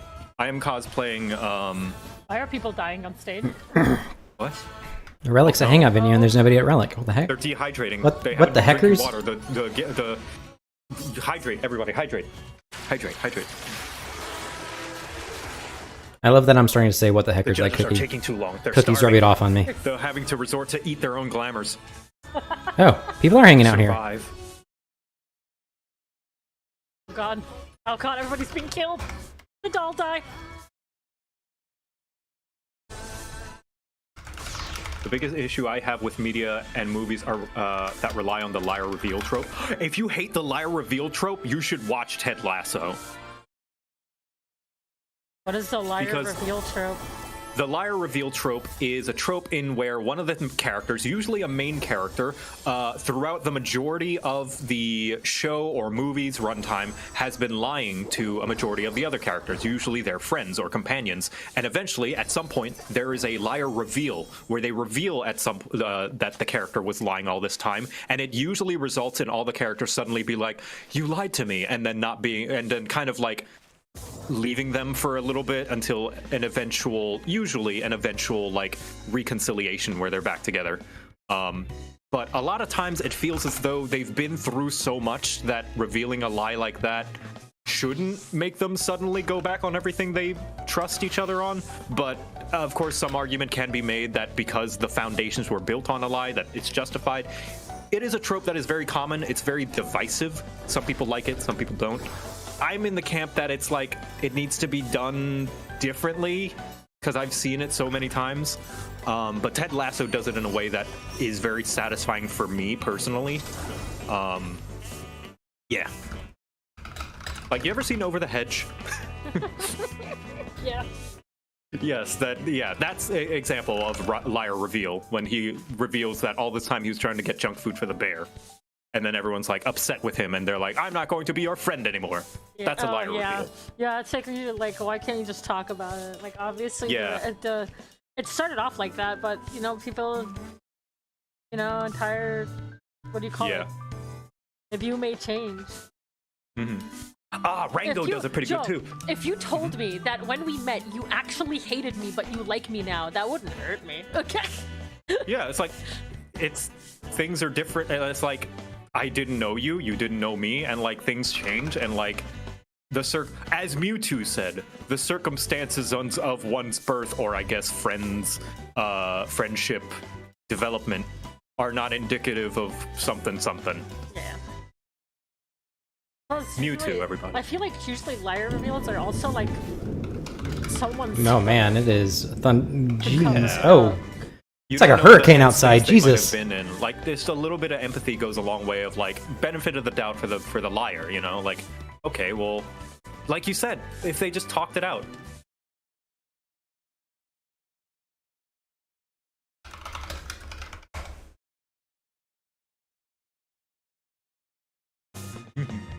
Humans are spiteful, hate-filled monsters. You're right. Humans are nothing but a miserable little pile of secrets. Again, everything, even in life, even in relationships, it always comes down to what communication does. I will be right back. Yeah. I'm gonna go Yeah.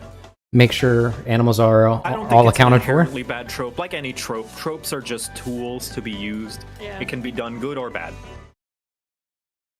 I was gonna say, I really like how they did it in Rango, where they were shocked and they were a little bit upset, but no one antagonized him for it, except for the main villain. Like, they were all shocked and upset, but like, no one was like, you lied to us, I hate you. They were just like, they didn't say anything. They just kind of let him go because they didn't know what to think. But then eventually they all still helped him because Rango still helped them out in the end. Like, they still took into account all the things that he helped the town with, despite the fact that it was built on a lie. Rango's Like, such a- okay, he lied. A weird movie. It is a weird movie. It's a I like it a lot. Like, it's so weird that you like. It looked bizarre, but when you remember Yeah. it, you remember it as a really good movie. I appreciate that during that era where, and even now, I personally think, maybe this is a hot take, I think a lot of 3D animated movies look the same. Like, at least very similar in like color grading and style. I think only recently have they really started to branch out, like Mitchell's versus the Machines and Spider-Verse and even the new Puss in Boots. And like, of course, this is Western media. I'm sure in international animation is really going out there and changing their style up to a bunch of different things that I don't see because I'm a uncultured American. But I like that at least in the West now animation is branching out into different styles. But what I was gonna say, my point is, Rango came out in an era where nothing looked like Rango, and Rango looked completely different. I really like the style of Rango.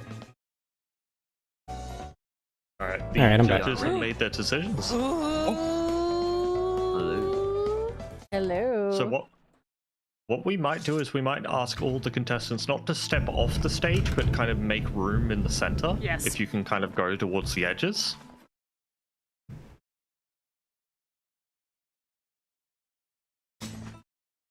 There, a little bit more space, a little bit more. A little bit more. There we go. Yeah, there we go. There you Joe, go. Joko, can you sit down? Oh yes. Oh, sorry. Joko. Yes, All our right. new duo band group. I'm not. Okay, hold on. We're a trio. Is anyone behind me? No, there isn't. Okay, sweet. Alright. Joko Taro. All right, and with that, Pharaoh, would you like to announce our third place winner? Yes. Will we be doing any drum rolls? It is Joswart Khan and Riza Anna Mariana with German and the Doll. Yeah. German. Yay! German. Stand in the middle, stand in the middle, stand in the middle, stand in the middle. All of Germany won. But if You guys stay winning. yeah, go stand in the middle. Yeah, stand in the middle. He's like, come Oh god, we can't see them. Yeah, can we dispel the show lefts and show right, please? They are, as much as right. they appreciate it, they are blocking the view. can't see you guys. With the yellow mist. There we go. You can do it There for like we a go. second and then just like So we had a small debate about this due to the nature of it being a dual entry. So we tried to judge it as fairly as possible for everyone else by judging them as sort of an average with each other. Judging the both And individually. there was some concern about a dual entry winning, but even that said, it was so good that even if we were judging either one of them, they would have probably become third. Yes. Exactly. German just looks perfect. Great job. Fantastic job. And Yay! They got third place? Good job. I wasn't guys. watching. All right. With that, yeah, we can do that. All right. So, do you want to go and announce second place? Yes. Second place winner of the LUNARCON cosplay in-game contest is Joker. Persona 5. Hey! Wake up, get out there. So, So thank you.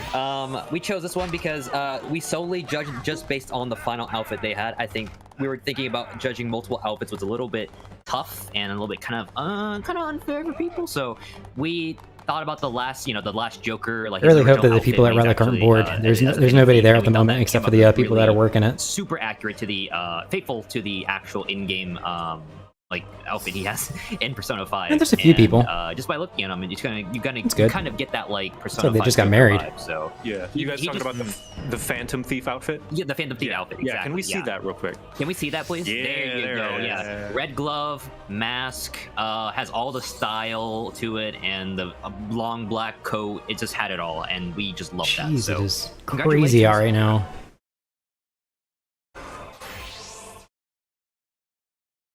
All right. nice exit.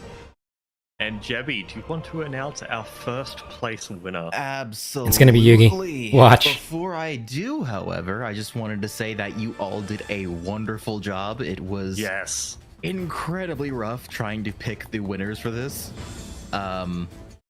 We had just like to debate a lot just to have this have all the winners, and even if you didn't win, I just want to say like this is like some of the best cosplay that I've seen in a long time. Be proud of yourselves. You did a really wonderful job. Pat yourselves on the back. Give yourself yourself a little kiss. I will be entirely honest. With the score system that we had a freeway tie for third again this year. Oh, So it was it was tough. It was rough. It was rough. But They yell at each other a little bit. with that being said, the first place winner Yugi. with a perfect score A perfect score. Jesus. is Meow. Slifer the Sky Dragon with their Yami Yugi cosplay. Told you. Yeah. there he is. Yu-Gi-Oh! Yu-Gi-Oh! I don't feel like I have to say much here. It's just we were wondering how exactly they're going to do Yu-Gi-Oh! When you're walking out, especially with the hair. The hair is like you can do everything else on Yugi pretty simply, but the hair is just something that you can't really replicate or like have like do. You have to like have like a good hair, and as soon as all of us like saw like he has the yellow crown, which is the yellow spikes in Yeah. his hair, with the red aura hair in the background being spiky, it was just like an automatic like yes. And then even the crown on top, like the little just the cherry on top was like having the Dark Magician macro. We were judging it basically solely based on the Yugi outfit, but just the fact that you had the Dark Magician macro that was also a wonderful cosplay is just perfect, absolutely wonderful. You absolutely deserve first place. Give yourself a round of applause. Like, this was amazing. This was way over the top. Very good. Very nice. Very A nice. fitting One of my clap to favorite. pick Astro as well. Yes, very The fitting card, the Astro. card sleeves. Yeah. And blew my mind that I just realized you're using Black Mage for Dark Magician too. Yeah. So, well done, well done. In my opinion, you could have been Yugi or Dark Magician, and I would have given it Yes. a perfect score. Yeah, I think Yeah. they're both very good as well. Very good. Heck yeah. This is a side note. You know what I love about the glamour in this game is like it's only gonna get better as they add more and more gear. We're only gonna get more and more options, and we're gonna see even cooler and more interesting and out there glams. And on that note, Joe, wait until they unlock every single piece that's not gender lock for everyone. Let's see how crazy Eventually, things will get. it's gonna take a long time. They're working at it, but I imagine it's just it's a long list that they're gonna have to go through slowly over time. I didn't even realize they have the duelist title as well. Oh, wait, Oh my god. I realized that too. yeah, do It just keeps getting better. Well done. it's time to do. I would like to ask all Duel. 3 winners to please be the only people on stage so we can also take a good screenshot from the G poses. Yeah. Get out of here, you bunch of cosplayers. Caught him. He caught himself real quick. Honest, no, wait. No, German. No. Garrett, get back on the stage. Go back to the stage, Jerem, Jeremy. please get on stage. Yeah, please stand on each side of Yugi or Slifer. Sorry, my bad. But yeah, my God. that was the in-game cosplay contest. Can you guys Thank hear? you so much for Can you two entering, hear and that? also a big shout out. I might have to the end stream in a judges. second. You did a fantastic job. I can't even imagine how hard it was to judge all of these. it was Amazing. I'm crying. If I may say, it was one of the big debates. Was some of them were such great performances. Yeah. I would. They were absolutely a joy to watch. So maybe performance contest would be something to look into. Yeah, as well. back performance contest. Well, yeah. that's what our idea was with the live machinima, but we only had 2 entries. Oh, I see. got you. Yeah, the live skit. Yeah. Honestly, like this great costume contest, just absolute wonderful. I'm so glad that I got to see all these. They were so cool. Yeah. And I think one of the coolest parts is like guys watching who aren't cosplaying. You can take a lot of these ideas and other pieces that people have and use it for your own future ideas. Okay. Be inspired. Yeah, I gotta end And, stream. Don't be afraid to use Like something that's not literally overly- lightning hits and then thunder You know, hits use right some after, rare so it's pieces and pretty make it crazy work. here. I will probably be back later. I gotta Like the wait for this to starting gear? pass. The starting gear? Be back in a bit, the guys. It's a Ronka, valid the glamour Ronka piece. gear? Yeah. Mm. All that stuff. Ronka gear, yeah. But yeah, genuinely, congratulations to winners. Congratulations. And that concludes the end of the cosplay contest. You're all winners to me. Thank you. You're welcome. All right. I will get out of here. Thank you again, everybody, for